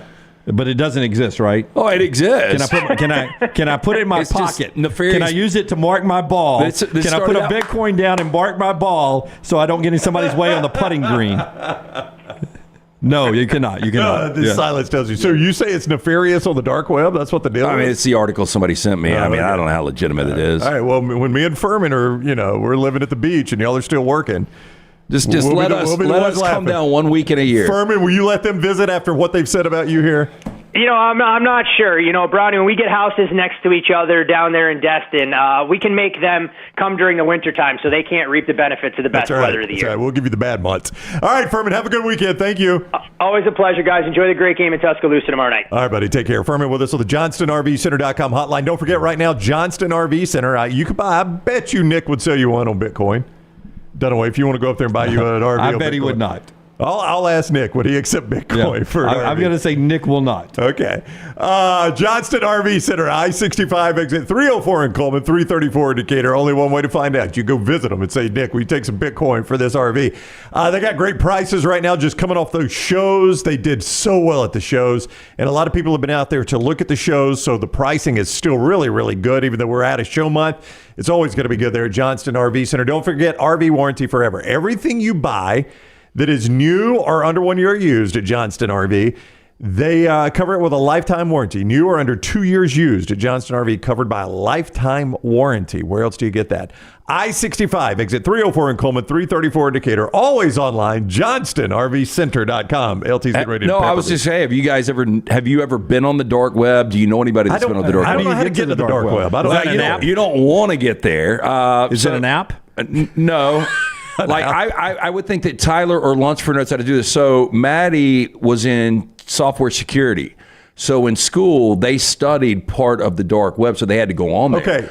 Could I hand this to Lunsford, and Lunsford could log on to the dark web with this? Boy, your identity might be gone in a second. The story I read last night, this dude... I think my Facebook proves it already is. Well, he gets on the dark web for something. He goes to Five Guys to pick up lunch. When he gets back, there's a video that they've sent him of him and Five Guys buying his food. Wow. All right, so just a quick yes/no, Reichstar. Could Lunsford or Tyler get us on the dark web? Did either one of them say I yes? got a yes. Oh, boy. I got y'all a hot mic if y'all, either one of y'all. From which one? Both. Live torture, cannibalism. I don't want that. Yeah, I I'm don't just want saying, it's nothing you want. There's nothing positive about the dark web. Why does it even exist? Because you got a bunch of weirdos out there. Why do people torture people? Why do we as a society? Because you can go buy somebody's identity right now. Why would we not, as a society, use that to track all these people down in the world and eliminate them? I think people try to, but the problem is these guys are so smart that are able to get on the dark web and have these domains where you don't know where they actually originate out of. But I think we should get the greatest minds in America. No, you don't have Superman without Lex Luthor. And track down people who are eating people and other things they're doing on the dark web and eliminate them. Well, the problem is it's usually a bunch of freakos that... Like I saw this one documentary you guys would love. This was really uplifting about the guy that wanted to be eaten, so he found a guy on the dark web to eat him. Yeah. That was a trash story years ago. Shouldn't exist. The dark web should not exist. So there's a documentary on it too, Rocky. I think the story's just good enough for me. I think I'm cool. It's a hard pass for me. It shouldn't exist. But I'm just saying, I don't know, there's obviously not a way to regulate it. I don't know if you could ever shut it So down. in Jimmy's America, you just track them down and go and put the bullet in them? No, in Jimmy's world, that would be what America does. Yeah. Okay, we just track them down and put a bullet in them. It's the way it should be, but I don't think you can track these people down. I don't know if we need to put a bullet in them. Well, you said eliminate them. Well, we can do it with Yeah, poison. Troy's right. That's the whole point of the dark web, is where you can't be tracked. Yeah, they can't be tracked. They're on the dark web. You can't track anything on the dark web. It's dark. Sure, yeah. That's exactly right. Did you get that hat on the dark web? You'll have to ask John and Lauren that. All right. When we come back, we'll hear from Hugh Freeze and a couple of college football odds that I think are important when it comes to the conference races next year, or excuse me, this upcoming season, which, by the way, we're only 176 days away from week 0 of college football. We got the news yesterday on when they're going to lay out where they're going to lay out the SEC media days. We found out when the coaches were speaking on Monday, Tuesday, Wednesday, and Thursday. So all really entertaining stuff in college football this time of year. We'll talk about it next as we continue on. The show being brought to you by Storm Restoration Roofing. If you haven't had your roof inspected in the last few years, especially after the winter we've had, it's a good time to call Greg Nelson in Storm Restoration Roofing today, 205-542-3531, 542-3531 for a free no-cost roof inspection. He can also check the length of your roof, replace it if it's old, tell you maybe that you got 2, 3, 4 more years left in that roof. He can repair storm damage. He's a local guy. He's owned this company, he and his wife. It's been locally owned for over 20 years. The crews are local. He's local. He'll keep it local in contact with you. A-plus rated with the Better Business Bureau, and insurance companies trust him. The number's 205-542-3531, or look him up on Facebook, Greg from Pell City and Storm Restoration Roofing. Follow The Next Round on Twitter, Instagram, and Facebook at Next Round Live. This hour of The Next Round is presented by the Birmingham Racecourse Casino, now featuring 7 days of giveaways with your chance to win a share of up to $125,000. The more you visit the Birmingham Racecourse Casino, the more chances you have to win. There are so many things I love about walk-ons. Authentic, mouth-watering Louisiana cuisine, prepared fresh, daily from scratch. A great beer selection and TVs everywhere to watch the big game every day of the week. And of course, they've got 2 great locations on Highway 280 and 119 and at Hoover near the Hoover Met. Walk-ons is also a great place for happy hour, 2 to 6 Monday through Friday with $5 moonshine swirls, $5 house pours, and half-price appetizers. And it's an easy take-home experience for the family as well. Highway 280 and Hoover with walk-ons. Hey, Lance Taylor from The Next Round to tell you about my friends at Michelson Laser Vision, located conveniently UAB Highlands. Almost 20 years ago, I went in for the procedure. Only took 12 minutes for both eyes. When I went in, I had 2200 vision. I was legally blind. Now I have 20/15 vision, still 19 years later. Make the call today. Schedule a hassle-free consultation. 969-8100. Dr. Mark Michelson, Dr. Jen Michelson, Michelson Laser Vision. Make sure you tell them The Next Round sent you. 969-8100 or MichelsonLaserVision.com. The World Wide Web is a large place. Find all your favorite people and content in the same spot. NextRoundLive.com is full of wonderful tidbits about the show you know and love. Find our gear, listen to your favorite personalities, follow our socials, and enjoy your trip to NextRoundLive.com. Hey, let me tell you about our friends at Urology Centers of Alabama. Compassionate and comprehensive urological care with 35 physicians, 17 locations across Alabama. Their patient-centered approach to all of your urological needs. Remember, they've got that new men's health center. It is beautiful, helping men with a wide range of sensitive male issues in a comfortable environment. You can always go online, visit urologycentersalabama.com, schedule an appointment with one of their many urologists today. Just because you've quit going to the gym, it doesn't mean that you have to quit gym altogether. Dunaway, that is. With our Next Round podcasts open 24/7, 365, you can access gym anytime you'd like. While you may have done away with your treadmill routine, our version of Dunaway is standing by, ready to get you back to your absolute best. Find all that lovely Jimmy D-led content on Spotify, Apple Podcasts, Google Podcasts, and in the podcast section of NextRoundLive.com. This message is sponsored by Jimmy Crypto Inc. and Jimmy Crypto for President. Hey, Lance Taylor from the next round to tell you about our friends at Gutter Cap. Gutter Cap's that patented aluminum cover system that fits over most existing gutters to keep out debris and eliminate that gutter cleaning. It's backed with a lifetime warranty, almost 20-year service record right here in Birmingham. Stay off that dangerous ladder forever. 45% off the retail price now if you call guttercapbirmingham.com. Call my good friend Chris Stewart now, 205-823-2212. Cap it, don't snap it. It's Gutter Cap.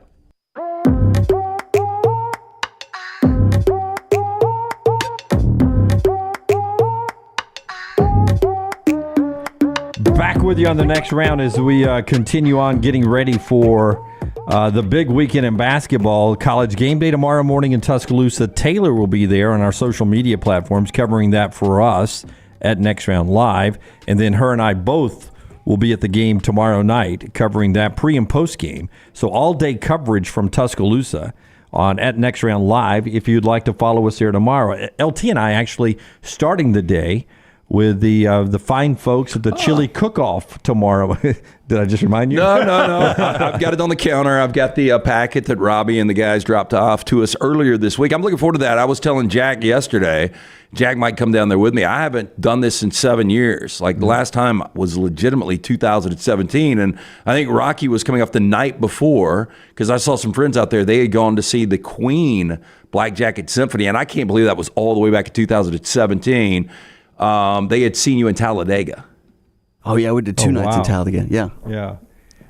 Exceptional Foundation, a great organization in Homewood here in central Alabama. So a fundraiser. So if you're in what used to be Brookwood Mall, I don't know if they still call that area Brookwood Mall, that parking lot tomorrow morning, if you want some chili, come by, and it all goes to a great cause. And LT and I will be part of about 1,000 judges judging 1,000 different chilies tomorrow. I don't know how many years in a row I've done it. Y'all going to meet? Do you have a big breakfast before? Yeah. Well, the thing is, I think we're the second round, and I think it's me, you, Sisler, our buddy Will Lockamy, and there was one other. Oh, I didn't know I was in the second round. I usually try to go first round. You don't want to do first round. Oh, yeah, because you get some bad chili. Yeah, second round. Why would you want to go first round? Because I always thought that's it's more of a roller coaster. I like the the ups and the downs. Yeah, the surprising horrible ones. Once you get to the good, you've eliminated the bad ones. Then it's just all good chili. Well, the second round's still going to have some shaky in there. I think they saved the final round for the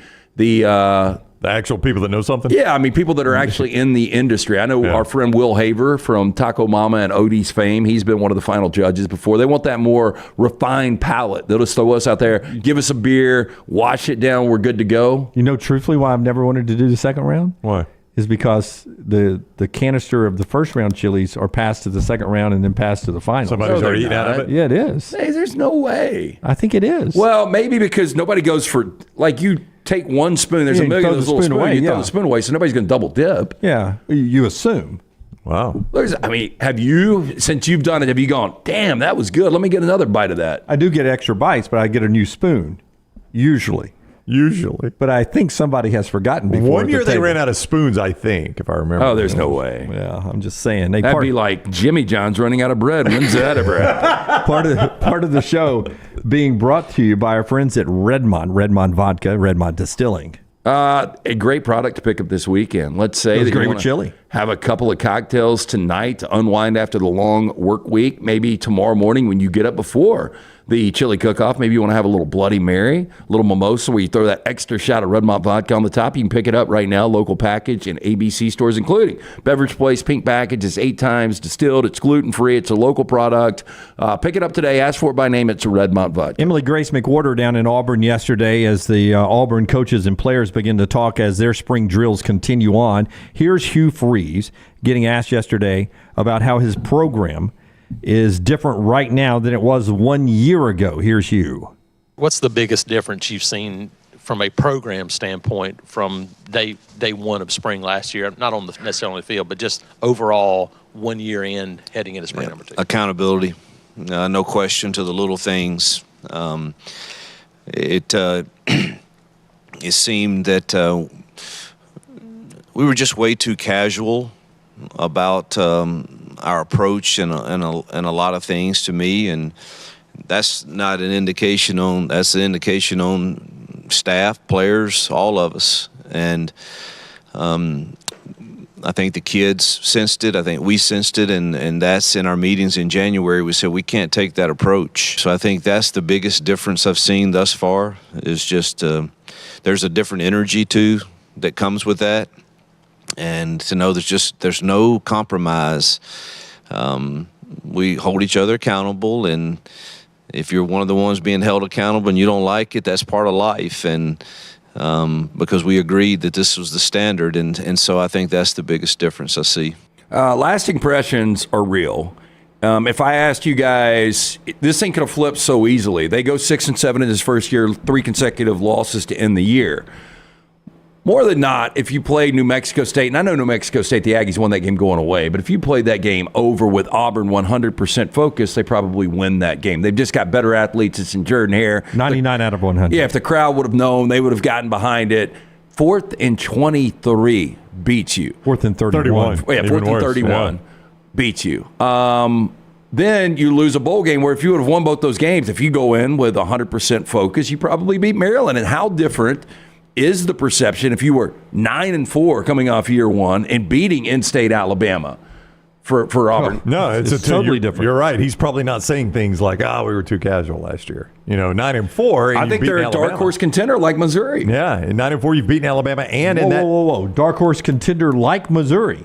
To get to a college football playoff, I think Hugh Freeze to me is much more proven than Eli Drinkwitz.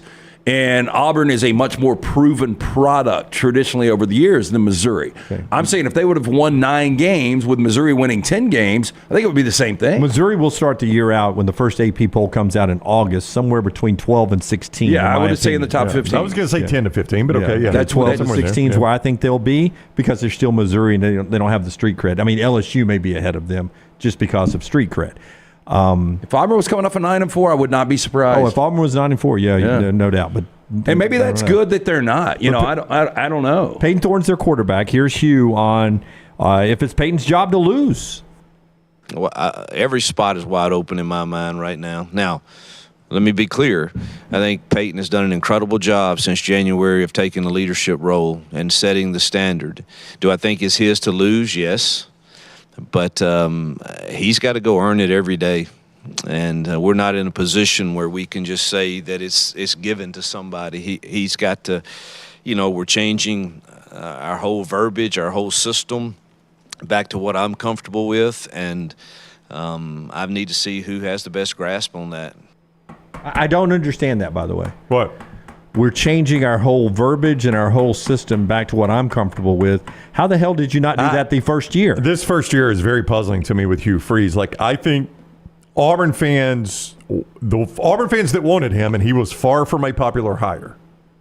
But the Auburn fans that wanted him because of his offensive acumen and offensive system. 100%. I would have made Philip Montgomery. Hire. Huh? Was he not? I thought he was a popular hire. No, there were a lot of Auburn fans that did not like his past off the field and did not want him as part of Auburn football. There were a few of those. No, I thought you're wait, these are the same that wanted Lane Kiffin? Huh? Yeah. Wait, so I'm confused on how you could want Lane Kiffin, but then you don't want Hugh because of his past. That makes zero sense. I'm not trying to make it make sense. I'm just telling you there were a significant number of Auburn fans that did not want him because of his past. I remember a few. Majority wanted him. Yeah. There were some I'm not going to put percentages on it. Yeah. I don't know, but there was a group. But to your point, just like with Gus Malzahn, I never understood why is Gus Malzahn your coach if you don't want him calling plays? Exactly. Because he doesn't do anything for me as a leader of men or a head coach or a CEO. I like Gus Malzahn because of his offense. That's why I would want him as my head coach.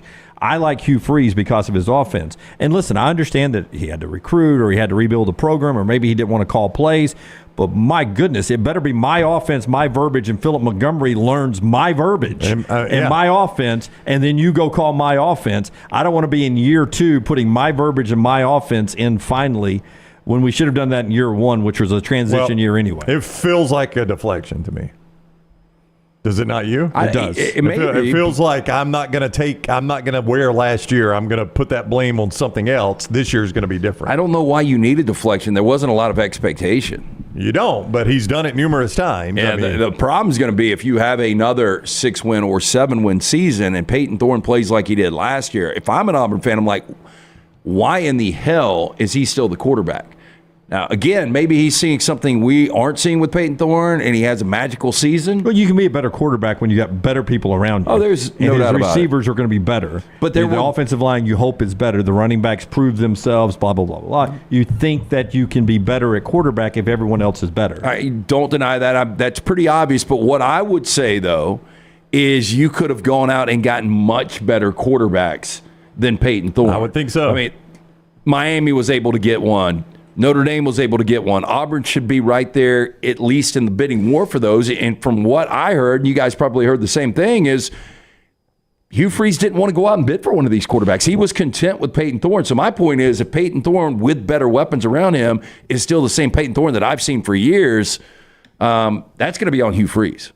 Auburn spring continues. Alabama starts on Monday. LT, tell us about the Sports Betting Alliance and the bill that is working its way through Montgomery. It's a very important time if you're in favor of sports gambling and other wagering in the state of Alabama. And then I'll talk to you about some odds to win the SEC and other conferences, all coming up in this segment. Yeah, get on it. Make that phone call today. Again, it's Friday, so State Senator might be leaving a little early, but I will give you that number shortly. The Alabama State Senate will soon decide if you get the right to vote on lottery, casinos, sports betting, but they need to hear from you. Do you realize Alabama is one of only 12 states where you can't legally bet on sports? House Bill 151 allows you to choose whether you can place a bet on the big game this weekend. Imagine sitting on your couch tomorrow, you're getting ready for Alabama and Tennessee tomorrow night, and you can play player props, sides, totals. So much fun. Call your state senator today. Tell them to vote yes on the lottery and gaming bill. For more information, go to the sportsbettingalliance.org, paid for by the Sports Betting Alliance, sportsbettingalliance.org, or here is that number,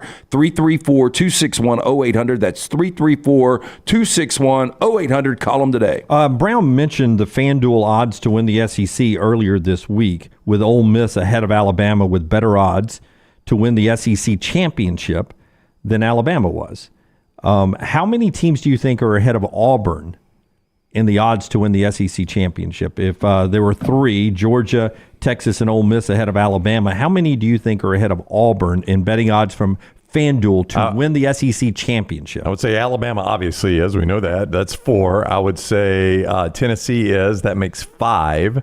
I would say Missouri is. That makes 6. I think it's 7 or 8. Yeah, I think there might be one more. I just don't know who it would be. It's maybe Georgia, LSU. Missouri, it's Tennessee, it's Alabama, it's Ole Miss, it's LSU, it's A&M, and then is it Auburn? I got is it South Carolina? Is it Florida? I think Auburn is 8th. Okay, Georgia at plus 185, Texas at plus 300, Ole Miss at plus 650, Alabama at plus 950, LSU at plus 950. Here comes Tennessee. Tennessee at plus 1100.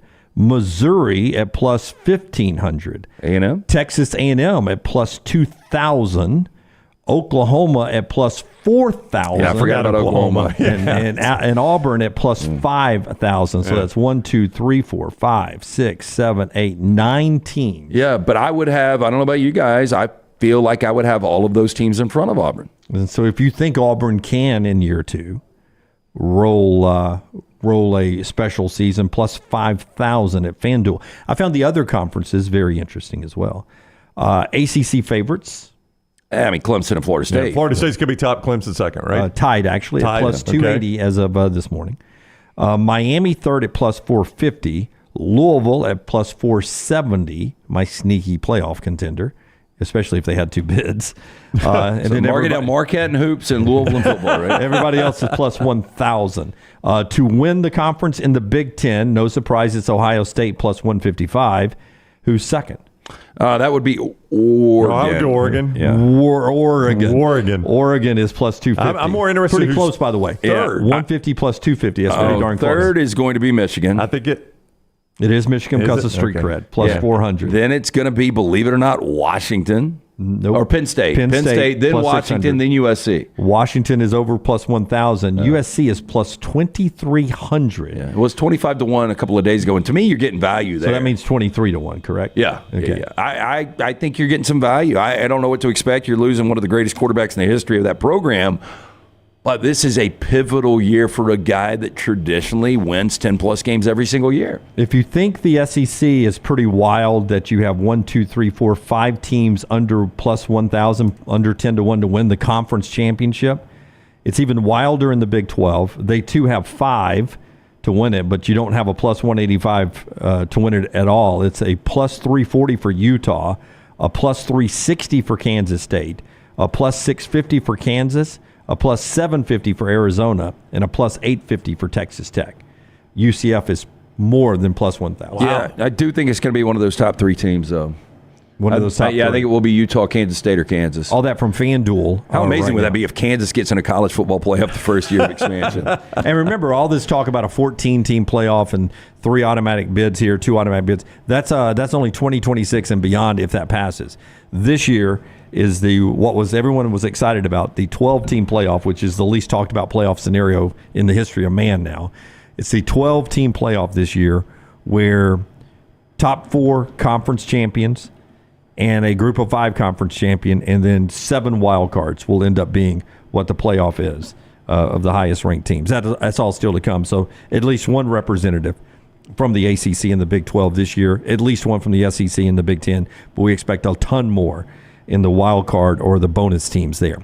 We approach the top of the hour, more basketball when we come back. Show being brought to you by our friends at MyBookie, mybookie.ag. We'll also knock out 4 downs in the next segment as well. Don't forget code next round when you sign on at mybookie.ag. People asking us, you heard Furman's thoughts on the Alabama-Tennessee line. People asking us, the point spread out yet? No, it's not. It is not out yet.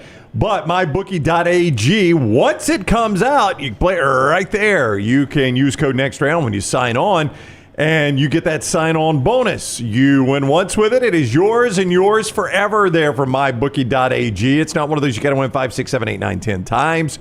You could play the Live Golf this weekend if you want to, the PGA Tour, the NASCAR, NBA, college basketball. Bet anything, anytime, anywhere with mybookie.ag. The important thing to remember, though, is code next round when you sign on at mybookie.ag, because with code next round, you get that sign-on bonus. Mybookie.ag, code next round. That is mybookie.ag, code next round. Follow LT on Twitter at @TheLanceTaylor. It's that time of year again. The Legacy Swap and Drop promotion is back. It's bigger than ever. Swap your current auto loan or RV loan to Legacy and drop your interest rate and monthly payment. Don't miss out on this opportunity to save big with our friends at Legacy Credit Union. Not a member yet? That's okay. You too can save by becoming a member today. Head over to swapanddrop.com. Apply in minutes. That's swapanddrop.com. Or visit one of their 9 greater Birmingham area branches. Limited time offer. Terms and conditions may apply. See Credit Union for details. Federally insured by the NCUA.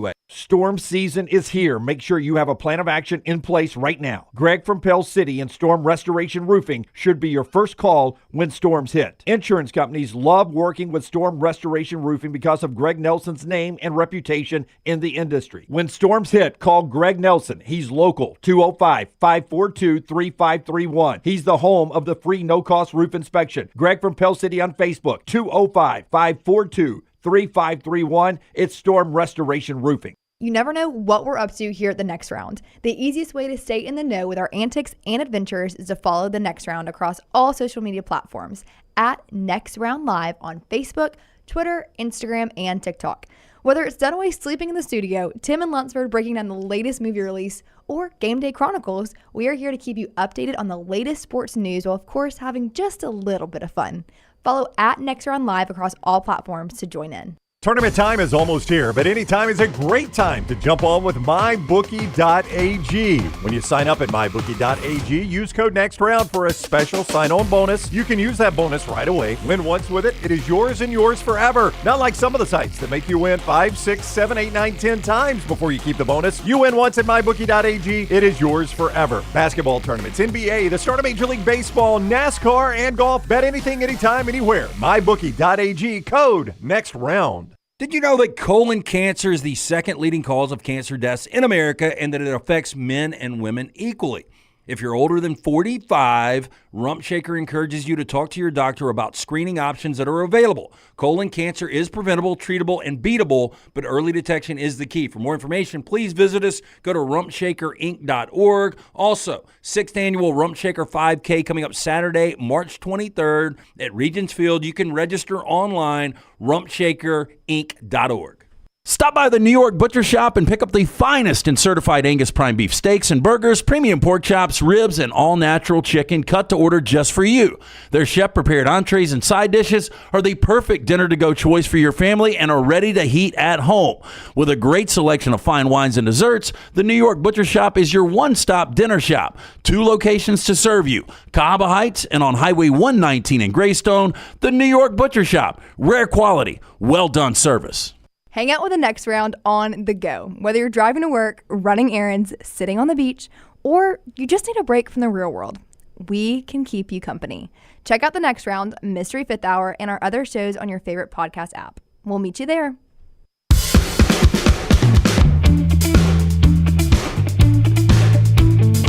Okay, sometimes things happen and we have to audible at the line of scrimmage. So I'm about to do that. We'll do more basketball and 4 downs in the next segment. We have some developing news we will get to momentarily after LT tells us about Dr. B. But before you tell us about Dr. B, congratulations, man. A whole month I appreciate of alcohol-free. Yeah, this is my first drink in 31 days. The last time I had, I've got a Stella. I just poured it from our keg up here. In the Next Round Studios, last time I had a beer, we were doing trivia on a Wednesday night. I guess it was January 31st. And so, yeah. Bama go to overtime? What's that? Did Bama go to overtime? Bama probably, yeah. It seems like they go to overtime every Wednesday night. But, yeah, it's my first beer. Yeah. So excited about it. First beer pulled from the keg, and we appreciate our friends at Bud Light. Easy to drink, easy to enjoy. Also the king of beers, Budweiser, and all of our fine folks at Adams Beverage here locally who have brought LT back after 1 month, 29 days, including a leap day. 29 days. Yeah. I don't feel any better. Yeah, the color seems to be returning to your cheeks. Okay. Yeah. Dr. B, though, when I started to thin out, that was the name everyone said. I do the non-invasive treatment 3 times, 30 minutes each time on the couch. That's all I'm doing. The hair is more than doubled in thickness for more than 20 years. Women and men have turned to Dr. Beckenstein for a range of cosmetic and reconstructive procedures. He will use that experience, his advanced training, genetic testing to help his patients fully understand the procedures they are considering. Call Dr. B today, 205-319-0316. That's 205-319-0316. Schedule the consultation. For more information, t3hair.net. JD in Huntsville, real quick on the basketball before we get to this developing story. Hey, JD, how you doing, buddy? Hey, good morning, guys. I was thinking about, whenever you hear people talking about, like, predictions and things like that, especially, like, when you have Clay Travis on and he talks about, like, hey, this is what I see happening, you should, before you ask him what you think will happen, ask him what he wants to happen first and see how that matches up. Because I hate to say it, but more times than not, and I do this myself, what I really want to happen is what I really end up saying this is probably going to happen, which just means that we all just have that bias we just can't get away from, even in the media. Having said that, JD, interesting point. So ask us one of those questions each. Yeah. Okay, so Lance, what do you want to happen with the Rams next year? Oh, I want the Rams to win the Super Bowl. Who do you pick to win the Super Bowl? I need to see how free agency shakes out, but I do think the Rams are a contender in the NFC. So we don't have to go any further. I don't think they'll win the Super Bowl, though, but that's what I want to happen. Yeah. Do me, JD. I say that all the time. What do you want to happen with the Alabama-Tennessee game tomorrow night? Oh, I want Alabama to win, but I don't think they can beat Tennessee with the way they're playing defense. It's not. No. You got to play Dunaway different, JD. Dunaway's going to do the reverse. That is not the case. That is not the case. Yeah. Ask me something. He does do a lot of reverse. That's not the case. I mean, you can't tell me that Ziegler and you can't tell me with Ziegler and Dalton Connect and Bama doesn't lose at home and Vescovy. Coming to town, Tennessee's the best team in the SEC. Alabama's going to be favored. It would be an upset, in my opinion, if Alabama beat Tennessee. But damn it, actually, how's I want it an upset Alabama if they're to win. favored? Yeah. Okay, go away from Alabama, JT. Well, remember, we also tend to lend too much credence into the very last thing that we saw. We saw, Connect just go crazy on Auburn, so that's probably affecting that too. But so, Brown, what do you want the Nationals to do next year, and then what do you think they're going to do? The Nationals. Are they still up there? Do you still have gear from them? I've got gear, and I watch not as many games as I used to. The Nationals will not be a contender. So they will not even make that wild card, even if we add another wild card, they still wouldn't make it. Yeah, well, I mean, they're not going to add another wild card before the season starts, are they? I'm just kidding. No, they will not. No, not a playoff team. What about the Dolphins? Well, now the Dolphins, that's a different story. I want the Dolphins to win the Super Bowl. I do feel like the Dolphins can contend for the AFC. I mean, they almost won their division this year. I think they'll win. Okay, JD, let me flip it on you. Sure. When do you want to retire, and when do you think you'll retire? Guys, I will never retire. I'll always do something, but I'm one of the few people that gets to do what I want to do and get paid for it. So that's pretty awesome. We're in that club. Yeah, you're talking to 3, 4, 5, 6, 10, 13 people that are doing that. So I kind of feel like I've been retired for the past 12 years. I just get to enjoy what I do. And it doesn't seem like work because I get to make my own schedule and I make my own deadlines. So that's a little bit, I'm an unusual person when it comes to things like that. Okay. Bad question. Fair enough. All right. What do you think happens in the game tomorrow? I don't think Connect goes crazy. I think he will have an effect on the game, but I think that it'll be tight. It'll be similar to that Auburn game at Tuscaloosa, and I think Alabama can pull it out in the end if they shoot better free throw percentage than Tennessee does. Tennessee didn't shoot that great the other night, didn't hurt them, but if they don't make their free throws, because there's going to be some fouls. There's going to be some fouls. So Alabama's got to hit those free throws. Yeah, I do think the officiating, like if you have the crew, I think you want the crew that was in Knoxville the other day. You don't want the one that was in Oxford the other night. And, that was listen, I'm not saying that Auburn got Auburn. I'm not saying Auburn got any calls or Tennessee got any calls in that one up there. I just think that game was officiated the way Alabama wants it officiated up there, and you don't want the one that was officiating in Oxford the other night. Or the one that was in Auburn the last time Alabama went there. If Tennessee shoots 50 free throws, Alabama's got no shot.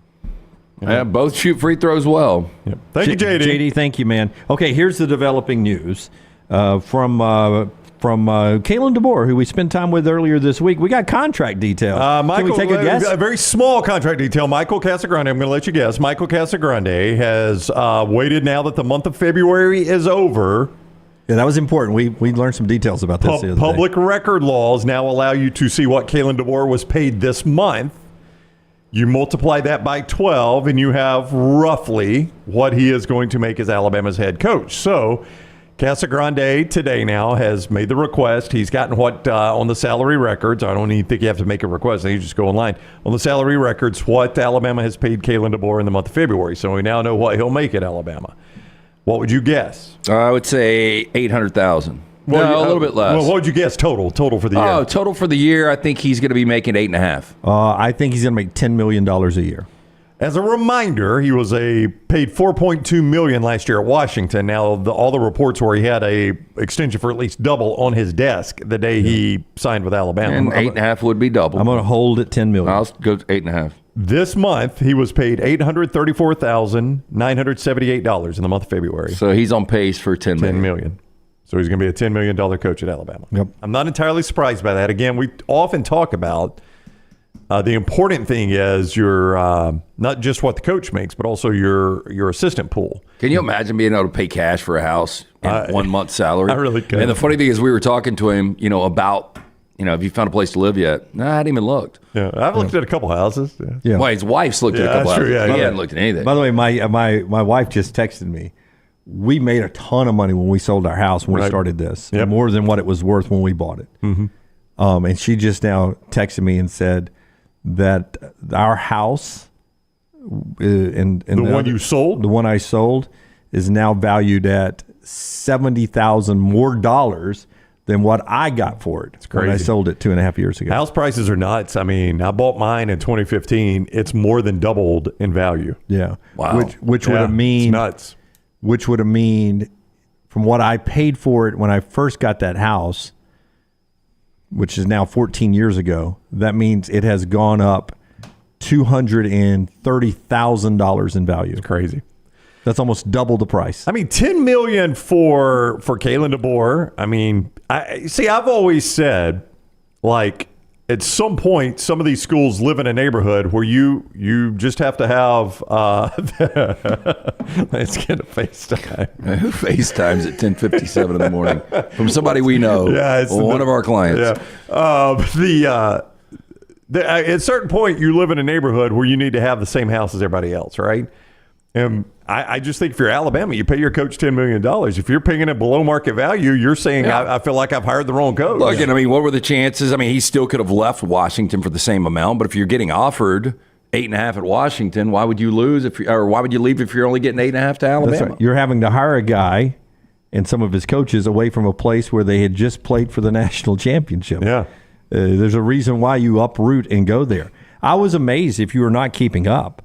When Kalen was talking to us, and it's one of the cuts, and you can see the whole interview at YouTube, but it's also one of the cuts that we have that you can get at YouTube in a breakout and also on our Spotify, Apple podcast that when I asked him, I said, is it good to bring in new blood on the coaching staff? And he just has 2 guys with him from Washington. When it was first announced, Brock Heward told you one of the things about him coming would be that whole coaching staff probably would come with him. And it ends up it's just 2 guys, Sheridan and the wide receiver coach, Shepard. Yeah. At that point, it did look like both Grubb and Huff were coming. And those looked to be, and I don't know if you guys noticed this.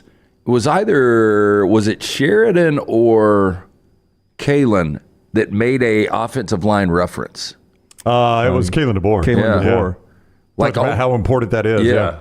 So, I almost read into that, the more important loss. And there were some people internally that said this because it's Kalen's offense is Huff coaching that offensive line. Offensive line guy there. All right, so a $10 million coach there in Tuscaloosa still. Just not named Nick. It's Kalen now. You can see everything we talked about with Kalen DeBoer, which got rave reviews for those that follow the Alabama beat. I was going back and reading some of their tweets, LT. Your question and answer, they were like, this is amazing. We're learning so much about the guy. The fact that he was on Mount Rushmore, that he, likes a good steak and potato, but also likes Mexican food, all that stuff in that interview. If you want to get to know your coach a little bit, it is there forever. All right, top of the hour here, show being brought to you by our great friends at Odie's. Odie's Tavern, it is Friday, which means live music tonight and tomorrow night. Both locations, the original and Crestline, now Homewood, the corner of Oxmoor and Broadway. Enjoy some incredible food from Rodney Davis, the award-winning wings, delicious burgers, great sandwiches like the Diablo sandwich. Hot chili, you're going to love that on a cold weekend day. Make sure you stop in, check that out. Ice cold beer buckets full of Bud Light. It's a Birmingham institution, 2 locations now, Crestline and Homewood. Get in, see Will Haver and that great staff, Odie's Tavern. Follow Brownie on Twitter and Instagram at Ryan Brown Live. Hey, if you're looking for Birmingham's best pizza, you need to stop in and see our friends at Slice Pizza and Brew. It's as local as you can get, from the ingredients that go into every pizza to the beer on tap. For a great lunch or dinner, go see our friends today, Vestavia or Lakeview at Slice. Let me introduce you to the new line of Red Wing athletic work shoes. This great new line is perfect for the industrial athlete, the guy who is working on concrete or running through the warehouse all day long. Red Wing Athletics use the same technology found in a running shoe, with soft mesh uppers, a lightweight aluminum toe for protection, and non-slip soles. This shoe is a winner. This comfortable new line of safety shoes are perfect for warehousing and light manufacturing. Plus, the colors look great. Stop by your local Red Wing shoe store, have your feet measured, and test drive a new pair of Red Wing athletic work shoes.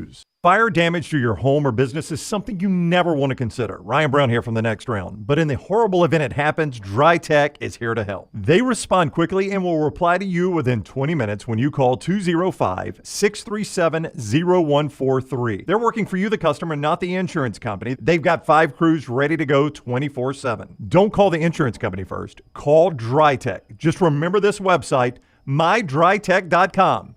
That is mydrytech.com. Hey, let me tell you about our friends at Urology Centers of Alabama. Compassionate and comprehensive urological care with 35 physicians, 17 locations across Alabama. Their patient-centered approach to all of your urological needs. Remember, they've got that new men's health center. It is beautiful, helping men with a wide range of sensitive male issues in a comfortable environment. You can always go online, visit urologycentersalabama.com, schedule an appointment with one of their many urologists today. Hey, Lance Taylor from the Next Round to tell you about one of our favorite places for breakfast, lunch, and dinner. That is Hamburger Heaven since 1982. Hamburger Heaven has been serving Birmingham's best hamburgers, cheeseburgers, French fries, hand-spun milkshakes, and sandwiches made fresh to order. All of their ingredients are fresh and prepared daily. This includes their beef, always fresh, never frozen, hand-pattied each and every day. For breakfast, lunch, or dinner, visit any of the 4 locations, Highway 280, Irondale, Gardendale, and Homewood. Twin Peaks is the best in the game. Here, you're in the red zone for every college rivalry and divisional matchup all season long. I mean, where else are the scenic views as good as your view of the game? Only at Twin Peaks, the #1 sports bar. Visit nextroundlive.com today. It's free, unless you haven't paid your internet bill. So go ahead and pay that, and then it's free. Heck, you can pull out your phone and go to nextroundlive.com right now, where you'll find all the free content that you can stomach, unless you haven't paid your phone bill. Then you need to pay that, and then you can enjoy all the free content. NextRoundLive.com is so rewarding that it should be behind a paywall, like Lance's Lock. So in summary, play Lance's Lock. Then you'll have enough money to pay your bills, and go to NextRoundLive.com, where you're always at your happiest, for free. Jim Dunaway, Lance Taylor, Ryan Brown, and Rockstar. Live from the Birmingham Racecourse Casino Studios, The Next Round, presented by Bud Light, is on now. Rockstar, we'll need cut number 2 here in a second. Rick Barnes talking about Dalton Connect, but we're into the hour now where we're talking not only basketball, we'll get to 4 downs and some more college football news. We'll recap all the developing stuff that is going on. This hour always brought to you by Champy's. Champy's world-famous fried chicken, Highway 119 in Alabaster. Now open right now. Sterling rang that lunch bell 3 minutes ago, right there on 119 in Alabaster. And he's got that chicken. He brines it overnight, every night. And then he cooks it to order, fresh for you. It's piping hot when it comes out. The spices and everything, it makes it juicy all the way down to the bone. Mississippi Delta recipe tamales, which are to die for. Hand-cut chicken fingers, a great place for date night tonight. It's Champy's Chicken, champyschicken.com, Highway 119 in Alabaster. Big game tomorrow, a lot of them around the country. I got 1, 2, 3, 4, 5, 6, 7, 8. I got 8 games that I would categorize as huge basketball games tomorrow. A great day to sit in front of the television from 11 until 11. An all-day viewing experience. But one of those includes Tennessee and Alabama for the lead and control in the SEC championship race. 4 games to play. It'll be 3 for the winner after they cash that ticket tomorrow night with a W. Tennessee and Alabama. The question for Rick Barnes is, what can Dalton Connect do against Alabama? Did Rick know he was capable of what he did against Auburn? Was Dalton capable of nights like these when he got here, or is a night like this a product of the work that he's put in this year? I don't know that much about him other than a highlight tape that I saw when the coaches showed me him a couple days before he was coming in. And but I can tell you, I walked out of here last night at, I think, 10:30, and he was walking back on the court. And he deserves what's happened to him while he's been here because he's worked extremely hard. He loves it. He's a very humble person. In the last 2 weeks, there is no question that I've been harder on him in practice than any of the other players out there because I want to see more from him on the defensive end because, again, Bruce, other teams, they go at him, trying to get him out of the game and try to put him in positions where he has to pick up fouls. I don't want to see that happen. I'm telling you, if he has time to continue to develop like I think he can, he's got a bright future. Yeah. All I know is what I saw with him on highlight tapes. That is surprising to me. This guy's such a mystery. Dude, that is.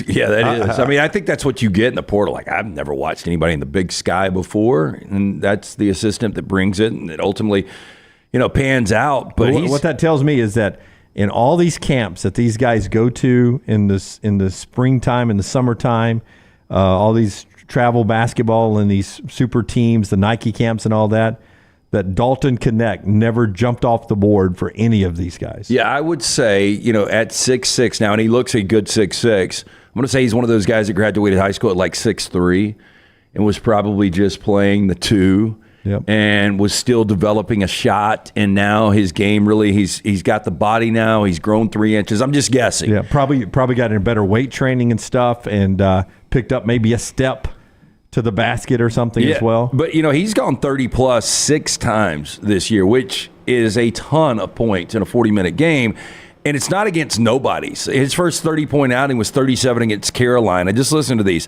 At Georgia, he went 36. 39 against Florida.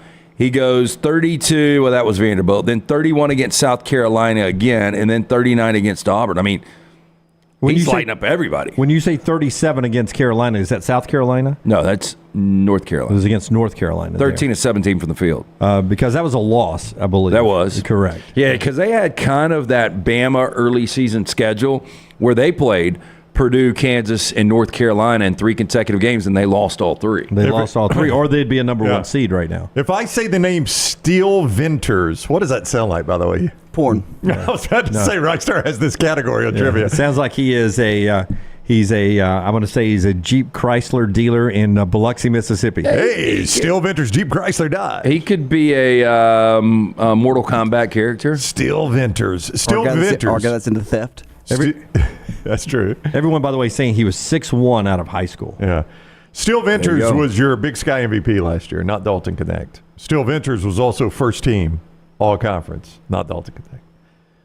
Dylan Jones of Weber State. Steel Venters played at Eastern Washington, by the way. Raekwon Battle of Montana State. Angelo Allegri of Eastern Washington. Most memorable guy. Josh Bannon of Montana. You remember out of the Big Sky. Sheesh. Well, it's going to be Dalton Connect. Well, this goes back to my Carolina fandom.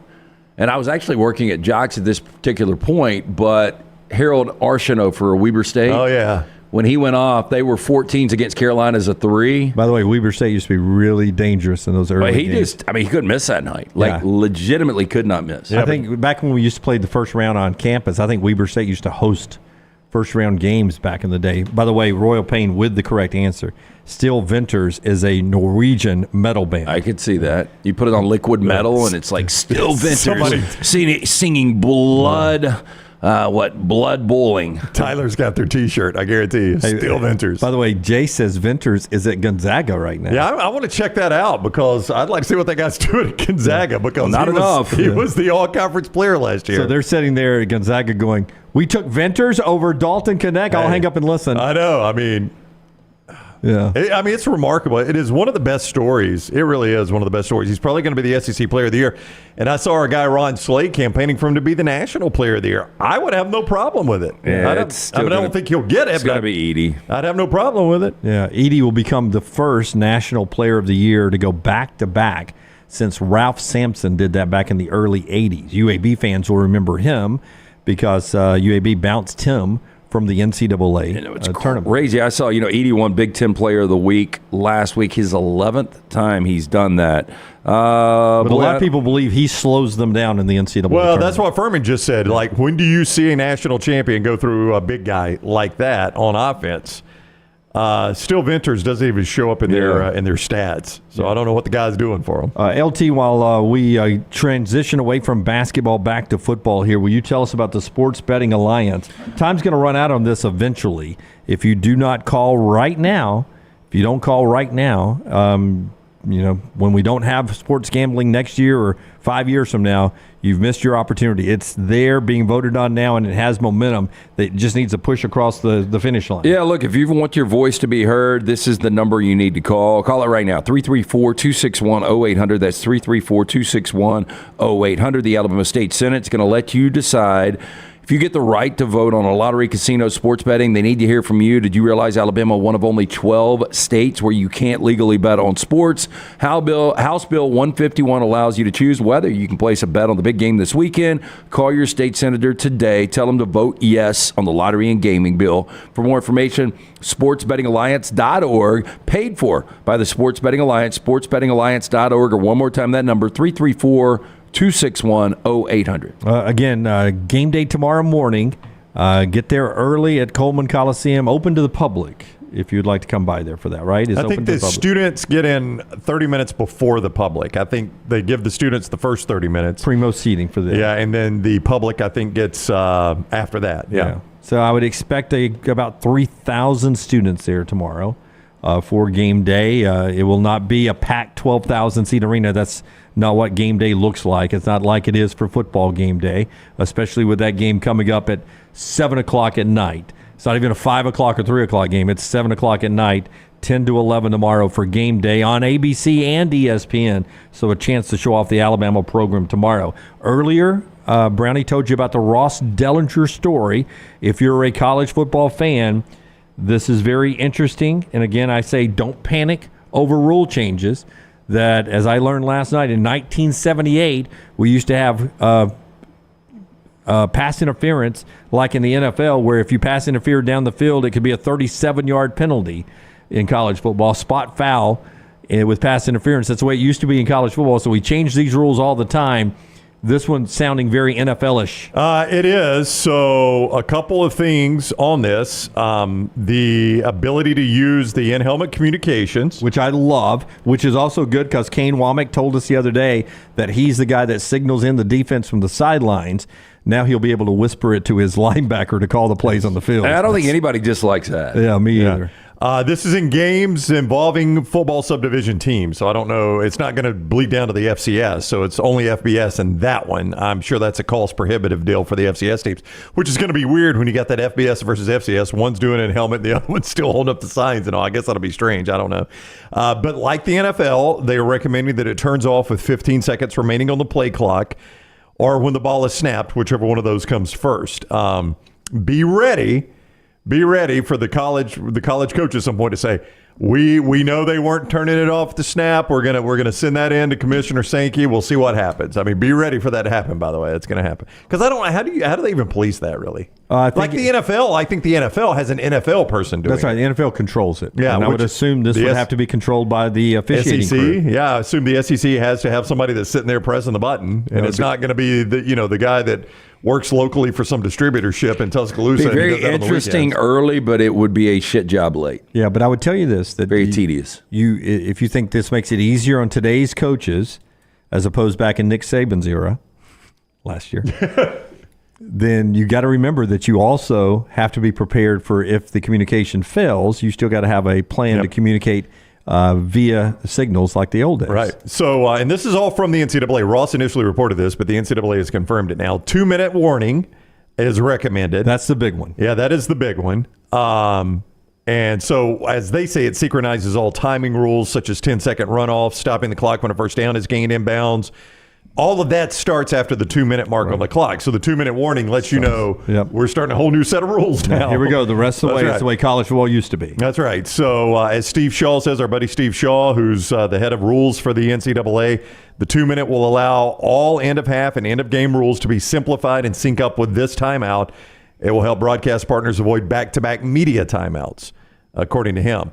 They've got some uniform stuff in here, too. The look of the players' uniforms, specifically the pants. I don't know if you've noticed. See-through like Major League Baseball? No. I don't know if you've noticed, but there are a lot of guys that do not care about the knee pads anymore. No. Apparently, they're going to crack down on that some. That you've got to start wearing them? Well, you at least got to have them covering your knee. So the pants have to cover your knees because we've gotten to shorts now, basically. Yeah, it's more receivers. I don't know any receivers that wear the knee pad, but you never see an injury with it. Yeah, you really don't. I think they just at least want the pant to cover it. I don't know why. It's going to start with a warning, and then you could get thrown out if you don't change. Basically, is what they're saying. You could. You could get thrown out. You could. Yeah. It's going to be like the that first day in high school when everyone comes back from summer break and the girl shows up with too skimpy of a summer dress on. and she gets a call to her parents early on, and they're like, "Hey," and everybody boos it. Not dress code. Not dress code. Go to the office. Go to the office. Yeah. You may have to go home. There's one more that I haven't seen anybody report, and I'm assuming this is for FBS. Is from the NCAA, changing the horse collar penalty to also within the tackle box. So you've perhaps seen, like, quarterback starts to run out, defensive lineman pulls him down, and they don't throw the flag because there is no horse collar in the tackle box. It's only outside the tackle box or downfield. And they are proposing that you change it, that it's a 15-yard personal foul regardless of where it happens on the field. Yeah. It does bail out a defensive end who's been pushed away from the quarterback, and he can, while passing, grab him on the back of the horse collar. Yeah, but at the same time, you have a chaotic pocket, and a guy is breaking out of the pocket, and you're just reaching from behind. Right. It's a bailout there in that situation, but also it's just another way to protect the quarterbacks. But also, he's not running full speed like the running back or receiver where the injury comes in. It's just being pulled to the ground, which isn't as big of an injury. By the way, the voting on this will be April 18th. These are just proposals. The Rules Committee has to vote on them April 18th. But it should only be a penalty if they're hurt. I would say it's well over 90% that all these get passed once it reaches this point to the next. It's a formality. And it would be for this season, for those that are asking that in the chat room. It is time now for 4 Downs. It is brought to you by our friends at Slice Every Day. Tell us about Slice. Yes, Slice, great place to get carryout. They've still got that nice carryout special where you get the 12 fire-baked wings, 2 of those specialty pizzas, half pound of salad, only $75. That's 7 days a week. You can stop in one of those 4 great locations. The original in Lakeview, one in Vestavia, Montevallo, Crestline Park. Get into the Bajalia Brothers. Tell them the guys from the next round sent you. For more information, slicebirmingham.com. First down. Jamar Chase, 24 years old. Hard to believe that kid's only 24. That is hard to believe, yeah. Your boy Tyreek Hill, 30. Ultimately better career. Jamar Chase, Tyreek Hill. I wouldn't want to run drills with Tyreek Hill in his home. He's a leg breaker, man. He's a leg breaker. He's blaming Heartbreaker. He's blaming it on a puppy. I do think more than likely now he does have a pass. So again, there's 3 sides to every story. You're hearing one from him, one from the chick. Yeah, Sophie Hall, who's a self-proclaimed model, which I always found is which means she's not. Broke her leg while she was flown in to hang out with Tyreek Hill for several days. When she arrived, they were running football drills. I guarantee you. I'm just reading the lawsuit. I guarantee you she was naked. A couple of things that are going to come out here. She was the first to contact him through direct message. I would bet money on that. I bet she was naked when she blew the knee. Yeah. Wow. Yeah, you're just not the only thing, Rockstar. Not the only thing. You're just going old school because it was on television. That's what you're doing there. God, that really hurt you, did it? Sophie Hall's her name.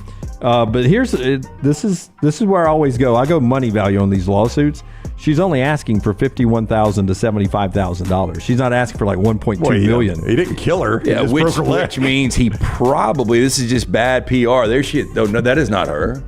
Is that really her, Scott? Bruce Jenner. That's not her. That is not her. That's not her. Scott, put Scott on microphone. Scott, are you screwing with us? Is that really her? Yeah, that's her. Well, give us a profile where we can see her dick. That's not her. No wonder. I mean, there's no way Tyreek Hill is going to block her. I don't believe this at all. Do you guys believe that is her? I don't know what Scott's doing to us. It does say Sophie Hall up in the upper right-hand corner. 100%. It's her. Well, here's what I would have done then. If I was Tyreek and I flew that in, I would be like, here's your $51,000. Let's not take this to press. NDA, let's sign it, and we're done. Honest to goodness, not the way I thought she would look. That is closer to Andy Reid in a wig. No, that really is. That is somebody as a drag. You dressed in drag for a promotion we did at Jocks years ago. I did. That looks more like you with a wig. My breasts did not look that good, though. That's true. Yeah. Wow.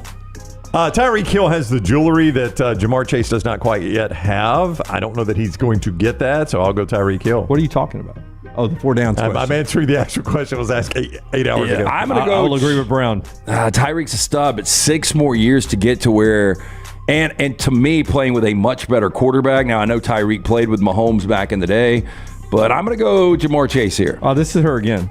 All right, let's. So we've got a second view. Yep. Yeah. I don't understand why he was running blocking drills with her. No wonder he got pushed around on the first one. Yeah, I bet he got sold a bill of goods. Like, are these the worst pictures? Like she probably said, I'm sending the worst pictures to the media if you don't pay me, because the ones that he had to get baited in with have to look different than this. He ain't flying that out unless he's got a weird fetish, which maybe he does. There's going to be, I don't know, the other side of the story on this is going to come out. We'll need a Rockstar update at She some could point be on on that was it the New York cop dance team or the New York Fire Department? Yeah, it was police department, NYPD. I would tell you, Brown, you're lucky. You're lucky that your guy wasn't out for the season running blocking drills with her. I know. I'm lucky he didn't get rolled up. Yeah. Second down. It's the dog dead that she tripped over. Yeah. By the way, I think he got horse collars. Ron Howard. Your boy Opie, 70 years old today. Only 70. Yeah. That was a long time ago when he was Opie. Yeah, roughly 65 years. Doing it a long time. If I asked you your favorite Ron Howard movie, he has directed a ton of them. I would probably say Apollo 13. Yeah, I thought Apollo 13 was good. Yeah, A Beautiful Mind was good. I thought they were both a little overrated. Cinderella Man was good. I don't think I've ever loved anything. Ransom was good. Backdraft was cheesy, but it was good. Saving Private Ryan? That was not Ron Howard. Apollo 13. Then. Yeah, I've always liked Apollo 13, which I liked the space program growing up, so I knew that story. It appealed to me. He did Rush. Yeah, he did. Yeah, you know what? Rush might be my favorite. Not the really good Rush with Jason Patrick and Jennifer Jason Leigh, but the Hemsworth kid, based on the true story, F1. Yeah. Oh, that's what it was. I thought it was the one where they were undercover cops. Jason Patrick, Jennifer Jason Leigh. Yeah, that's what I thought it was. Great movie. Yeah. Better actor or director, in your opinion?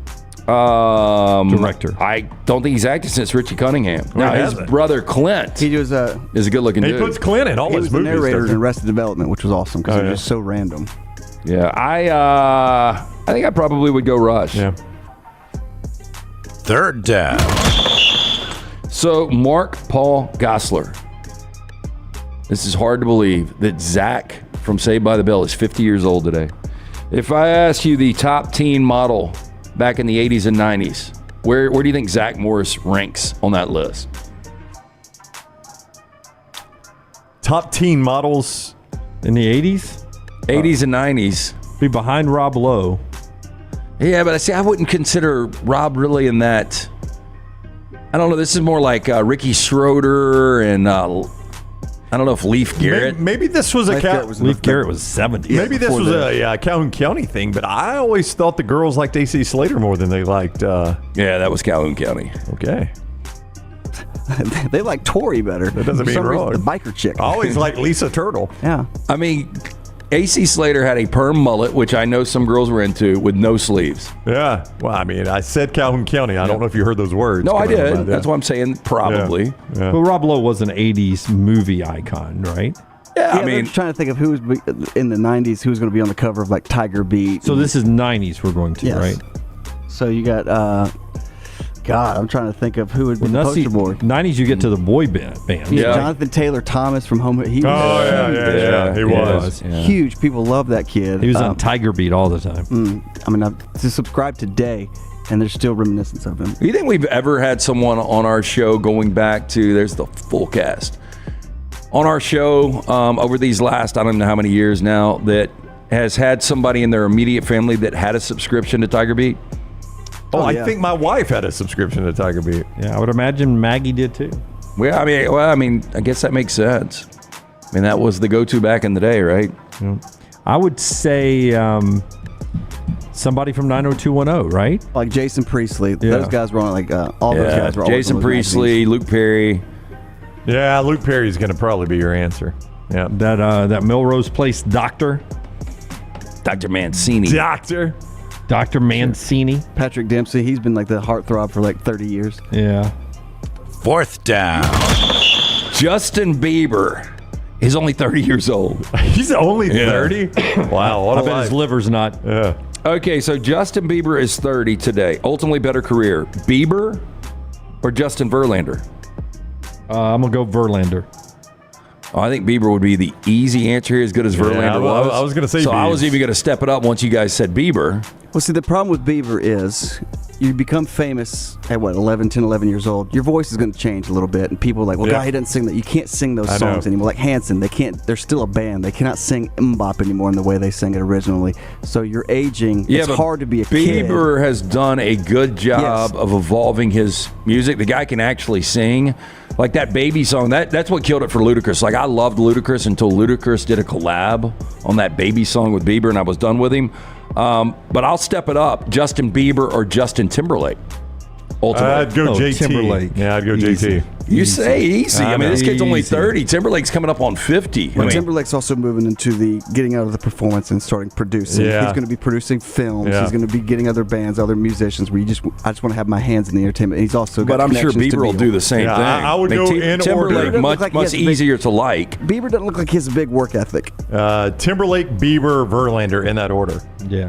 Timberlake, Verlander, Bieber for me. Yeah, I think I would go Timberlake, Bieber close, and then Verlander. I think popularity, if you just go popularity, it's pretty easy. Timberlake, Bieber, Verlander. Oh, yeah. That's pretty simple. And that is our 4 Downs today, brought to you by our friends at Slice. Great locations there. Also, our friends at Way to Wellness, your journey to healthy living. Get back into the game when it comes to your weight loss. Jumpstart that right now with our friends at Way to Wellness, your journey to healthy living. Talk to Leslie and her board-certified team. This is Leslie talking to our crew a few months ago, and a chance to learn more details about how your diet can affect so many things, not just weight gain, but blood pressure, cholesterol, and so much more. Way to Wellness has a plan for you. No cookie-cutter plan. Everything is designed specifically for you. Just check it out right now, aplanforme.com, aplanforme.com. No contracts, no sign-up fees, and the first consultation is absolutely free. It's Way to Wellness, your journey to healthy living. Follow Dunaway on Twitter and Instagram at Jim Dunaway. Ready to swap from your current auto or RV loan provider and drop your interest rate? Now is your chance. With Legacy Credit Union's annual swap and drop promotion, you can swap your current loan and save with Legacy in minutes. Whether you're a member or a potential member, Legacy Credit Union is here to help you drive into savings. Go online to swapanddrop.com or visit one of their 9 locations to take advantage of this incredible offer. Limited time offer, terms and conditions may apply. See Credit Union for details. Federally insured by the NCUA. Hey, Lance Taylor from the Next Round to tell you about one of our favorite places for breakfast, lunch, and dinner. That is Hamburger Heaven since 1982. Hamburger Heaven has been serving Birmingham's best hamburgers, cheeseburgers, French fries, hand-spun milkshakes, and sandwiches made fresh to order. All of their ingredients are fresh and prepared daily. This includes their beef, always fresh, never frozen, hand-pattied each and every day. For breakfast, lunch, or dinner, visit any of the 4 locations, Highway 280, Irondale, Gardendale, and Homewood. Fire damage to your home or business is something you never want to consider. Ryan Brown here from the Next Round. But in the horrible event it happens, Dry Tech is here to help. They respond quickly and will reply to you within 20 minutes when you call 205-637-0143. They're working for you, the customer, not the insurance company. They've got 5 crews ready to go 24/7. Don't call the insurance company first. Call Dry Tech. Just remember this website, mydrytech.com. That is mydrytech.com. Things fall apart. There's even a book about it, but that doesn't mean you have to break the bank to fix them. Ryan Brown here for the Next Round. Our friends at Mortgage Right have a new renovation option that will make repairs and other home improvements easy. If you've recently purchased a home and find yourself short on cash, or you're looking to buy a fixer-upper, Mortgage Right's renovation loan program can help you spruce up your space. Repairs can be made to your roof, plumbing, flooring, and more with the help of top-notch mortgage professionals. So get your fix by visiting mortgageright.com/TNR. NMLS 2239, Equal Housing Lender. This hour of The Next Round is presented by the Birmingham Racecourse Casino, now featuring 7 days of giveaways with your chance to win a share of up to $125,000. The more you visit the Birmingham Racecourse Casino, the more chances you have to win. Hey, for all of your IT and printing needs, reach out to our friends at Xerox Business Solutions. Look, I'm still one of those old school guys. I print my notes every single day for the show. If you watch the show here on the Next Round, you see all the notes in front of me. From day one, Xerox Business Solutions, they've been with us here at the Next Round. Local for over 45 years. For all of your IT and printing needs, visit XeroxBusinessSolutions.com or call 205-969-3000. That's 205-969-3000. Start your day online with our website, nextroundlive.com, for the latest videos, podcasts, and college football stories. It's also a great way to stream the show or shop in the Next Round store. Stay connected by visiting nextroundlive.com.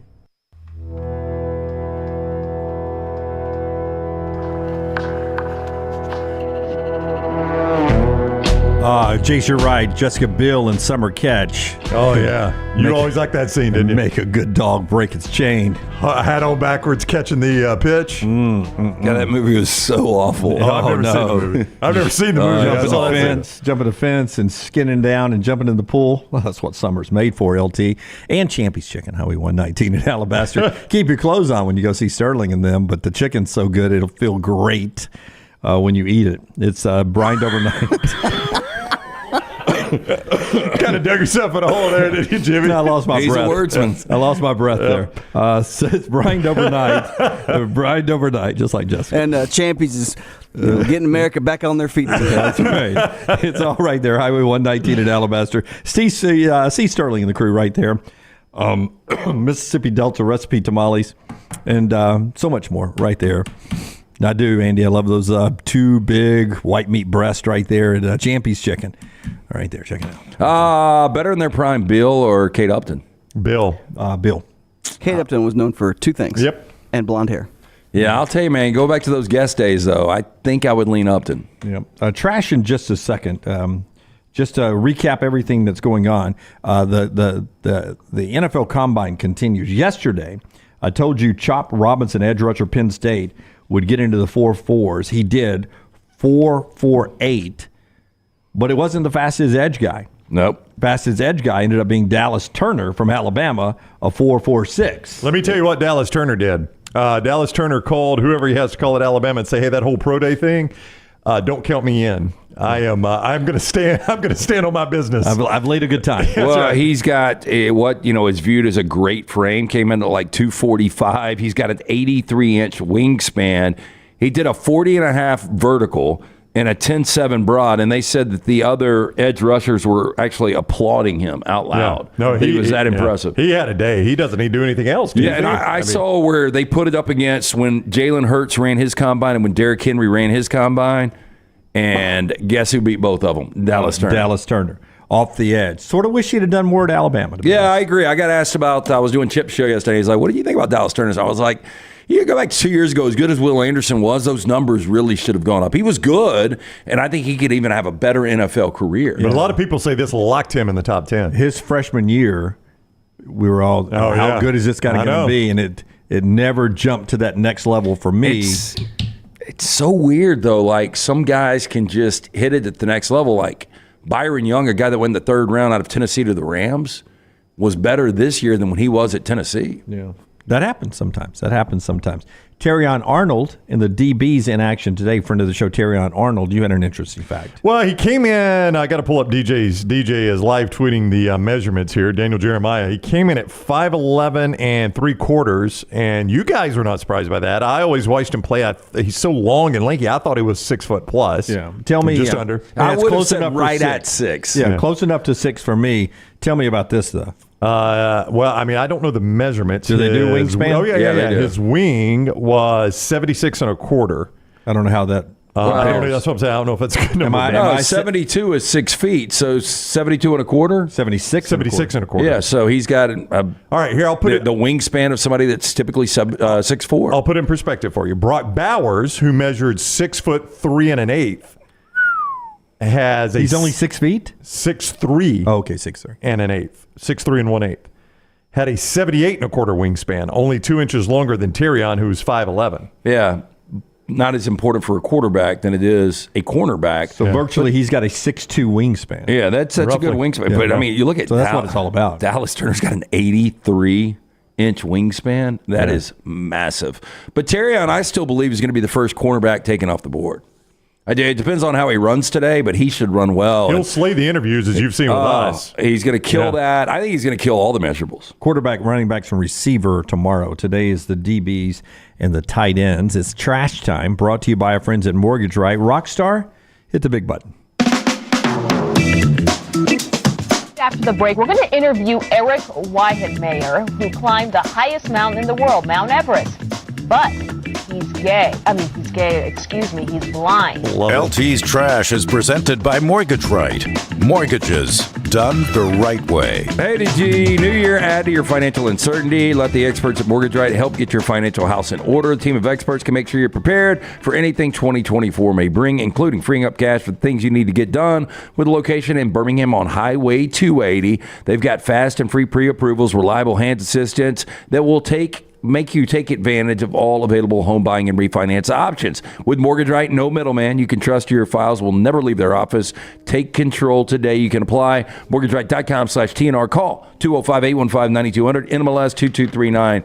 Equal housing lender. We start first with the offbeat holidays right here in the month of March. Ding! Okay, the first one's stupid. Oh, he backed away. Look. What is it? Because you like all of them, or no? I like it when we do this, but if you say something more than once on this show, Dunaway gets frustrated because he thinks everybody listens to every single moment of this show, and you can't bring something up once and ever mention it again. Brown, you said that 8 months ago, but okay, we'll talk about it again. Okay. So Tuesday, March 5th, this is hokey. It's Cinco de Marcho.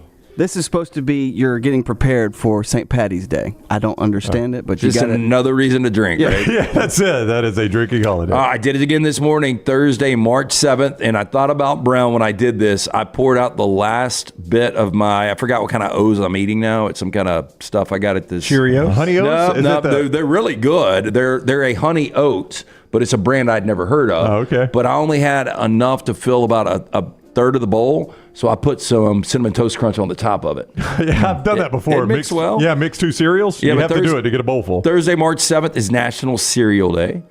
Sunday, March 10th, can't get here quick enough, Daylight Savings. So this is the last Sunday right here, coming up. Because it does it next Sunday, right? Yeah.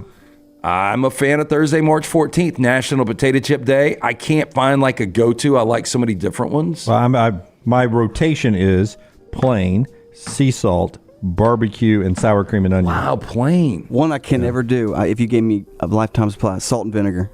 That is the worst. I eat them can't do it. I love salt and vinegar with a sandwich. They're really good with a sandwich. I don't like the pickle ones, but I like salt and vinegar. Can I give you one I think you might like? Utz, which is that's the company that bought Golden Flake, does a honey sriracha chip. Yep. You guys remember when I tried to release my sriracha pimento cheese back on the day with Lay's? I do. And they waited and waited. They could have jumped on that flavor early. Where's the flavor? No. Do you remember the day on the show that I spent basically the whole show looking at every chip that had been submitted? I think we figured out that I didn't properly submit it. Yeah, I think so too. If we had Taylor Corn back then, you probably would have won that competition. Gosh, going away. Maybe. She was, of course, 6. Saturday, March 16th, big fan of this, National Corn Dog Day. Do like a good corn dog. So does Maddie, by the way. She does. She loves it. Try it. Odie's corn dog. It's uncomfortable coming out me saying that, but she does love a good corn dog. And finally, make it uncomfortable. Thursday, March 28th, National Weed Appreciation Day. I don't like weeds in my yard. I don't like weeds in my yard. I like them. Appreciate them. Weed in my body. If you've never appreciated weed before, maybe that's the day to try it. Isn't it ironic? And I read this last night online that leap year doesn't happen, but ever so often, shouldn't that be a national holiday? Like, shouldn't that be a day off, and shouldn't that be a day we go out and drink? Yeah, like on the celebrate February 29th. You get it every 4 years. Yeah, we do it on St. Patrick's Day. We do it on Cinco de Mayo. How about this? But all of a sudden, Leap Day, which was yesterday, February 29th, but only comes every so often. We don't make that a national holiday. How about we do this? Because you only get to celebrate your birthday every 4 years. Right. That if you are a leap year, if you were born on that day, then you get to select 10 friends, and it doesn't matter what their occupation is, they get off. I like that. Yeah.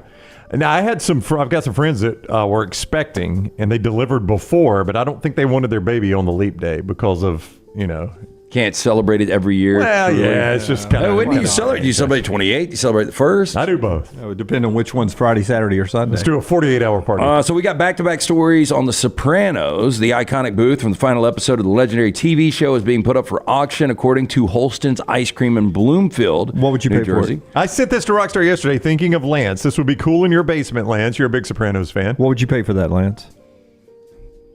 I mean, it is an eyesore. Yeah, but it's got history. Stephanie, what's the starting bid, Stephanie? We got to have the starting bid. What's the starting bid, Stephanie? Okay, so according to the owners of the 84-year-old ice cream parlor, the integrity of the booths are now compromised. They have been repaired many times. Furniture is over 60 years old. So the current bid right now is $30,400. I'd get on it, Lance. I'd rather get Brad Bell to come out and let's start the kitchen. I don't think when you think of Sopranos and iconic props, I don't think of the booth. I'll put it this way. If I walked into Rocky's house and he's like, yeah, come down to my man cave, and I walk down there, if you didn't say anything or have it, I'd be like, oh, that's kind of neat. You got a ratty booth that looks like it was a Pizza Hut from... Did your dad work at Orange Julius by chance? 85. You probably paid, what, $200 for that? No, $30,000. Wouldn't you say, though, that was the most viewed scene in series history, though? Oh, yeah. Yeah. I mean, there was nothing on the series that was watched more than them sitting in that booth. Yeah, I saw an interview with Michael Imperioli, who played Christopher Moltisanti not long ago, and he was talking about like none of the cast or crew knew what was going to happen and that it was going to go dark like that. Reserved for Soprano fans only. I can't say if it says fans only No, or it family. says family. Family. Oh, family. Okay. Yeah. Only fans. Yeah, fan only. Hashtag. Okay, how about this one? After nearly losing her home, Soprano star Drea DiMatteo says Drea. Drea DiMatteo, the chick that played Adriana. Yeah. Says her OnlyFans site helped her pay her mortgage in 5 minutes. She's on OnlyFans? DiMatteo, 52, told the Daily News this week she was down to her last $10, was close to losing her home before she made the decision to join the adults-only subscription site last year. Quote, it saved us. OnlyFans saved my life 100%. I can't believe I'm saying that, but it really did save us. The actress who lost work over the refusal to get the COVID-19 vaccine. She said that she didn't want to join the site, but added she was out of options after the bank threatened to take her home. Quote, they put me into foreclosure and my house had flooded, so I was trying to sell the house quickly. I wanted to try to sell it before they took it, end quote. DiMatteo decided to join OnlyFans as a way to help reestablish her financial footing. She said, I kept putting pictures up. I recalled I was like, holy shit, in 5 minutes I was able to pay back Compass Real Estate, who kept the sale of my house. DiMatteo joined the R-rated site in August, making her announcement with a nude photo on her Instagram, posing in a pair of animal print boots, smoking a cigarette while sitting on a bed. Very artistic there. OnlyFans is live now. She wrote in a follow-up post that showed her in a black two-piece swimsuit. For $15 per month, subscribers get access to uncensored shots of the 52-year-old. I'll never forget that tennis scene. And you've got Agent Harris, and I forgot who the chick was. They were surveilling her. Oh, they were surveilling her. Yeah, and then the chick that was partners with Harris was the one that was really hitting on her. Oh yeah, but she's a member of the show. Remember, she came on. She was super sweet. When she called me. She had just woken up because she was on the West Coast. But she was a really good guest, I remember, and a really sweet girl. Yeah. Can I just ask real quick, if you guys want to guess, since 2016, so 7 years of OnlyFans, how much, this is from their CEO, how much do you think they paid their creators? That OnlyFans have paid out to their creators? Oh, Billions. paid out. Yeah. There's no telling. What is it? $15 billion. That's I'm incredible. just curious, if she charges 15, how much does she get? What? Yeah, I wonder how much, because OnlyFans, I guess, They is gotta taking get a percentage. Is taking a skim off the Sopranos cut off the top. 33%. She's getting $10 a pop. I mean, how many subscribers can she have? She's got 1,000 a month. She's making $10,000 a month. Was her ending on the show controversial? How much to get naked with a cigarette on a bed for $10,000 a month? Would you do it? $10,000 a month. Smoke the cigarette. How long am I getting $10,000 a month? Here's where the OnlyFans gets tricky. Like, I don't think any of us. Well, there's some people that would. Like, if you knew a girl that was in Playboy, you'd be like, it's not that big of a deal. Now, if she's doing porn on OnlyFans. Well, yeah, it takes it to a different level. But I mean, basically, what she's doing is she's just doing Playboy, but getting paid massive amounts of money for it. She's doing modern day Playboy. It's not on TV, Jim, so you probably won't recognize it. But Thank it's you, modern Brown. day Playboy. Boom, callback. Hey, so, And Dunaway's called it back already. Harder to access too. Was but was her ending on the show? Was it controversial back It then? wasn't controversial. I mean, she got called a whore, and Silvio shot her when she was crawling away. I mean, She got to take a trip to the woods, didn't she? Well, she did. That's what I'm asking. I mean, she was people liked her as a character. Yeah, no, she was a it was sad. Yeah, character. She messed the whole thing up when she was getting shaken down. She should have immediately gone to somebody. Yeah, that's a sad ending. It was a sad ending. And I'll never forget, remember Christopher was going to leave with her, and then he went to a gas station, and he saw like some dude with the kids smoking a cigarette, and he's like, that ain't for me. Liam Neeson starring reboot of the Naked Gun franchise is back on track at Paramount, with the studio announcing a July 18th, 2025 release date. No. Now, the film is being produced by Family Guy creator Seth MacFarlane and Erica Huggins' production company, Fuzzy Door. News of the latest Naked Gun first circulated in 2009 with reports of the Naked Gun What For. No. Now, the rhythm of evil being developed, however, it is apparently lost to in development hell. And original star Leslie Nielsen passed away in 2010. In 2014, reports of the reboot did crop up. Hangover actor Ed Helms reported to star as Nielsen's character, Frank Drebin. However, in 2021, that's when Neeson told people he was approached. I am with Dunaway. Dunaway has said no several times about this. I'm with you, Jim. I loved Naked Gun as a kid. Loved it. One of my favorite. It's not Naked Gun unless they get Nordberg. Yeah. You gotta get Nordberg. He's still available and needs the paycheck. I just can't see this. I can't see it. Now, Neeson is funnier than you would think. If you've ever seen the bit he did with Ricky Gervais. Life is Too Short with Warwick Davis. Yeah, it is one of the funniest things I have ever seen where he's trying to do the improv. Yeah, I want to be improv. I'm tired of being a serious actor. Have you ever seen that? I haven't. I do like Liam Neeson, though. I mean, the genre now has gotten out of whack that he's 70 plus and he's jumping on the top of, airplanes. Yeah, everything. I will show you. Have you seen it, Dunaway? I have not. I'll show you that bit he did with Ricky Gervais. You will both laugh out loud with it. It's hilarious. Finally, Elizabeth Hurley, who is 58 years old now, she is stripping off for steamy same-sex love scenes in a new movie directed by her son. Oh, how awkward is this? The 58-year-old model was seen romping with actress Pear Sharara in sizzling scenes for a raunchy spine chiller. Now, Liz, who plays character called Lily in the movie, is seen getting physical with her co-star in intimate scenes. First look trailer for the film features Liz having a lesbian sex scene, which was filmed and directed by her 21-year-old son, Damien. No way. A model and budding filmmaker. Mom, do it again, Mom. He's got the face of a chick. That's Liz. But the thing is, it was crazy about this. She's 58, so she was the one that she'd always pose like Liz Hurley looks great at 50. She'd be in a bikini on the beach, and that said her son was the one that takes all these sexy pictures of her. Like he was. Are you serious? The one she's sending out now? No, yeah, when he's always with her. Wait, how old is he? He's 21. Is he still breastfeeding? Wow, Mom, I'm hungry. That is Trash Today, brought to you by our friends at Mortgage Right. Yeah, are you a VA looking for that, or a veteran looking for the VA loan? Our friends at Mortgage Right, they can help you as a veteran-owned, operated company. Since our company began, they can help you find the best terms available, guide you through every step of the process. Visit their location, Highway 280 in Birmingham. You can apply, mortgageright.com/TNR. Call 205-815-9200, NMLS 2239, Equal Housing Lender. All right, LT, and tell us about our friends at Hemp Hill. They bring you Lance's Lock every day. Lance'sLock.com, Lance'sLock.com. Maybe he's got to play on Dallas and Boston tonight, 6:30 ESPN. Maybe it's a huge basketball game between Dayton and Loyola Chicago. Maybe a Loyola Chicago win tonight, 8 o'clock ESPN2, Lance'sLock.com. He may be interested in Man United and Man City playing each other on Saturday. And maybe not. Or excuse me, Sunday. 3 plays tonight. We were 3-0 last night. You get a free winner all of the time at Lance'sLock.com. Brought to you by our friends at Hemp Hill, 205-229-2090. Make sure your HVAC unit ready to keep up with this changing weather. 205-229-2090. Adam, Chad, Andrew, the guys there. Hard to stop a train. For more information, hemphillservices.com. Call the next round now at 205-734-0923. Legacy Credit Union has the ultimate game changer for your finances. With Engaged Checking, you can earn 3% APY on balances up to $15,000. You heard correctly, 3% APY. But it's not just about scoring with high yields. With Engaged Checking, you can get paid up to 2 days early. That means your paycheck, Social Security, tax refund, you name it, you get it early. So stop sitting on the sidelines and get in the game with Engaged Checking. Sign up today at LegacyCreditUnion.com or visit any 9 Greater Birmingham area branches. APY is annual percentage yield. Terms and conditions may apply. See Credit Union for details. Federally insured by the NCUA. Let me introduce you to the new line of Red Wing athletic work shoes.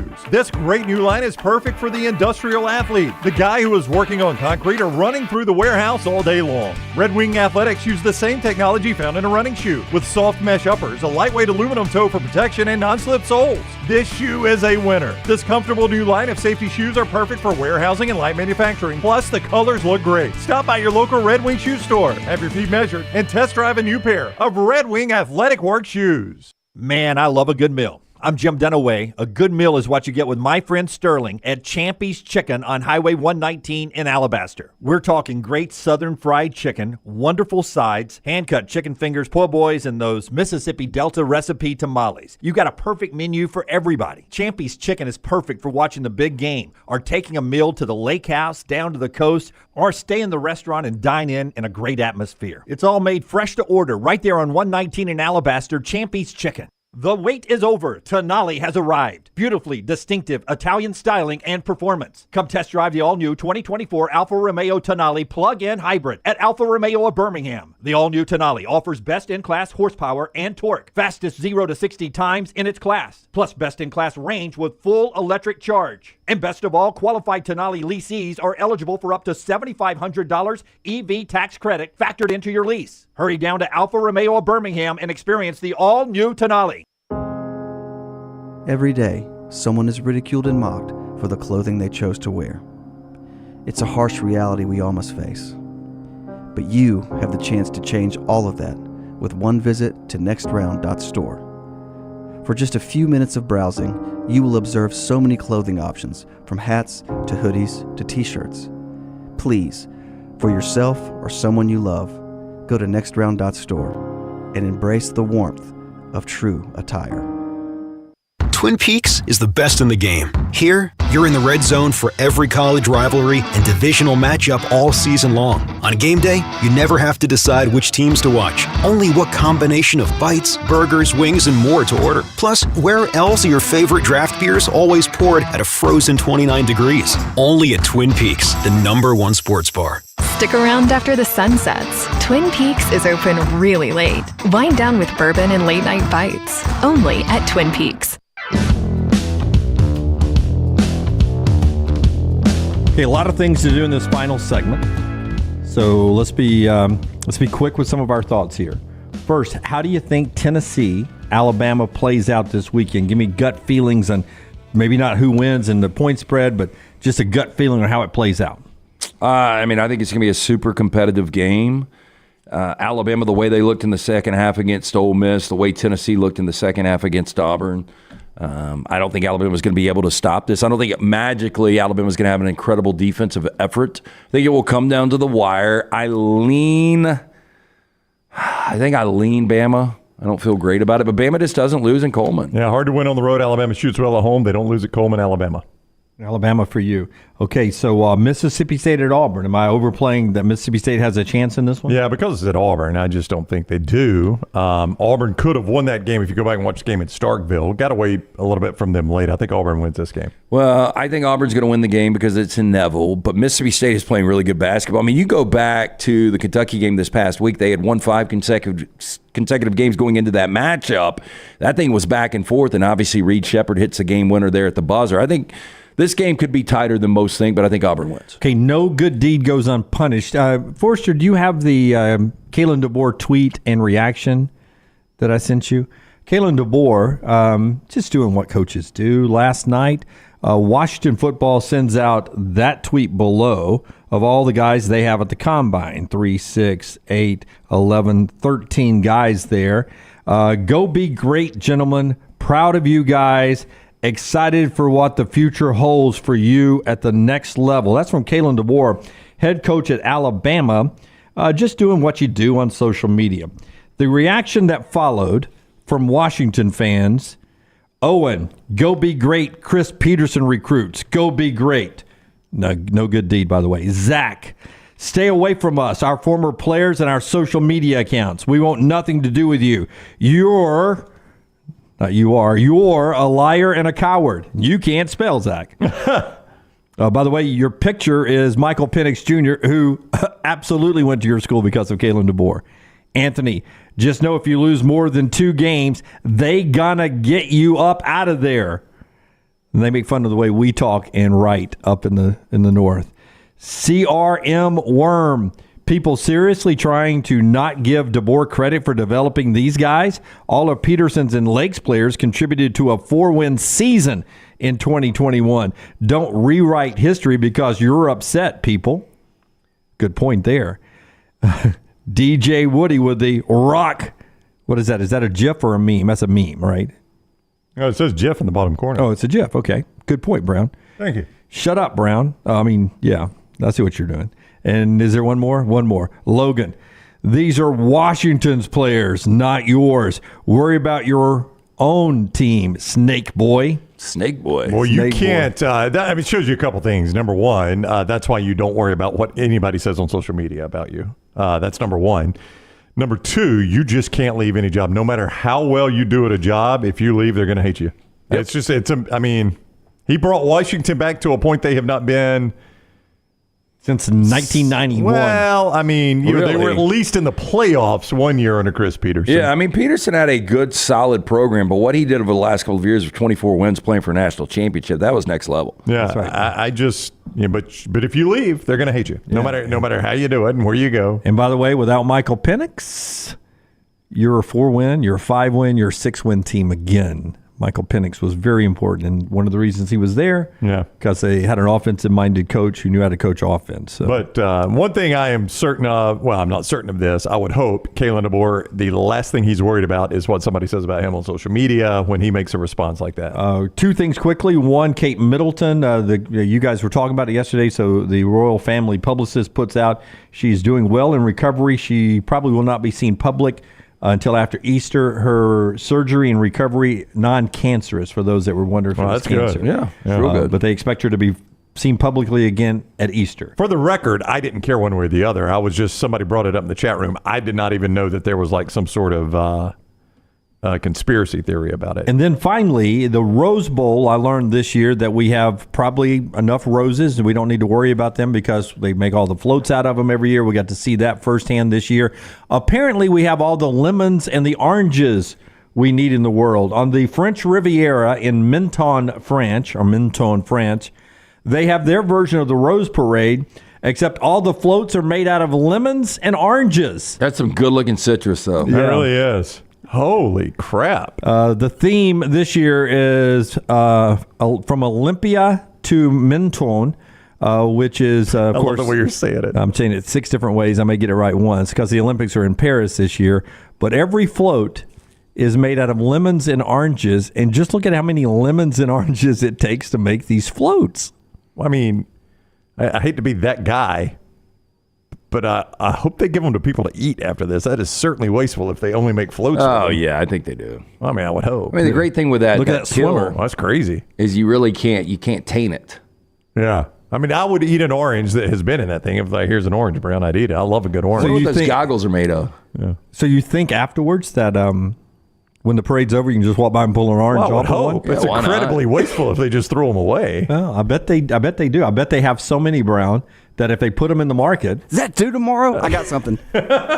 What is that? Crap. I guess. If they put them in the market, it probably drops the prices of lemon and oranges to nothing. You see some limes mixed in. Limes are really tough to find a good, 100% lime that doesn't have blemishes. Really? Oh, yeah. I haven't done lime shopping lately. Yeah. Mm-hmm. We still play the Orange Bowl here in the United States. We do no longer play the Citrus Bowl. Never had the Lime Bowl. We never had the Lime Bowl or the Lemon Bowl. The combination? Sprite Bowl. Would be an interesting one, Rockstar. All right, that's the show for this week. Appreciate you guys being with us so much. Thank you so much again to all of you for being with us. Remember to like, subscribe, and give us a thumbs up. We're going to knock out a Mystery Fifth Hour here in a bit. Brown's off next week, vacation. He's not sick. He's just not here. I am not sick. I feel better than I felt in quite a while. Yeah, so he will be off next week, but everybody else will be here, so we look forward to enjoying that. We hope you enjoy your weekend, and we hope your favorite teams win, and you get a chance to go out and enjoy some of that. Until next time, God bless you, and God bless America.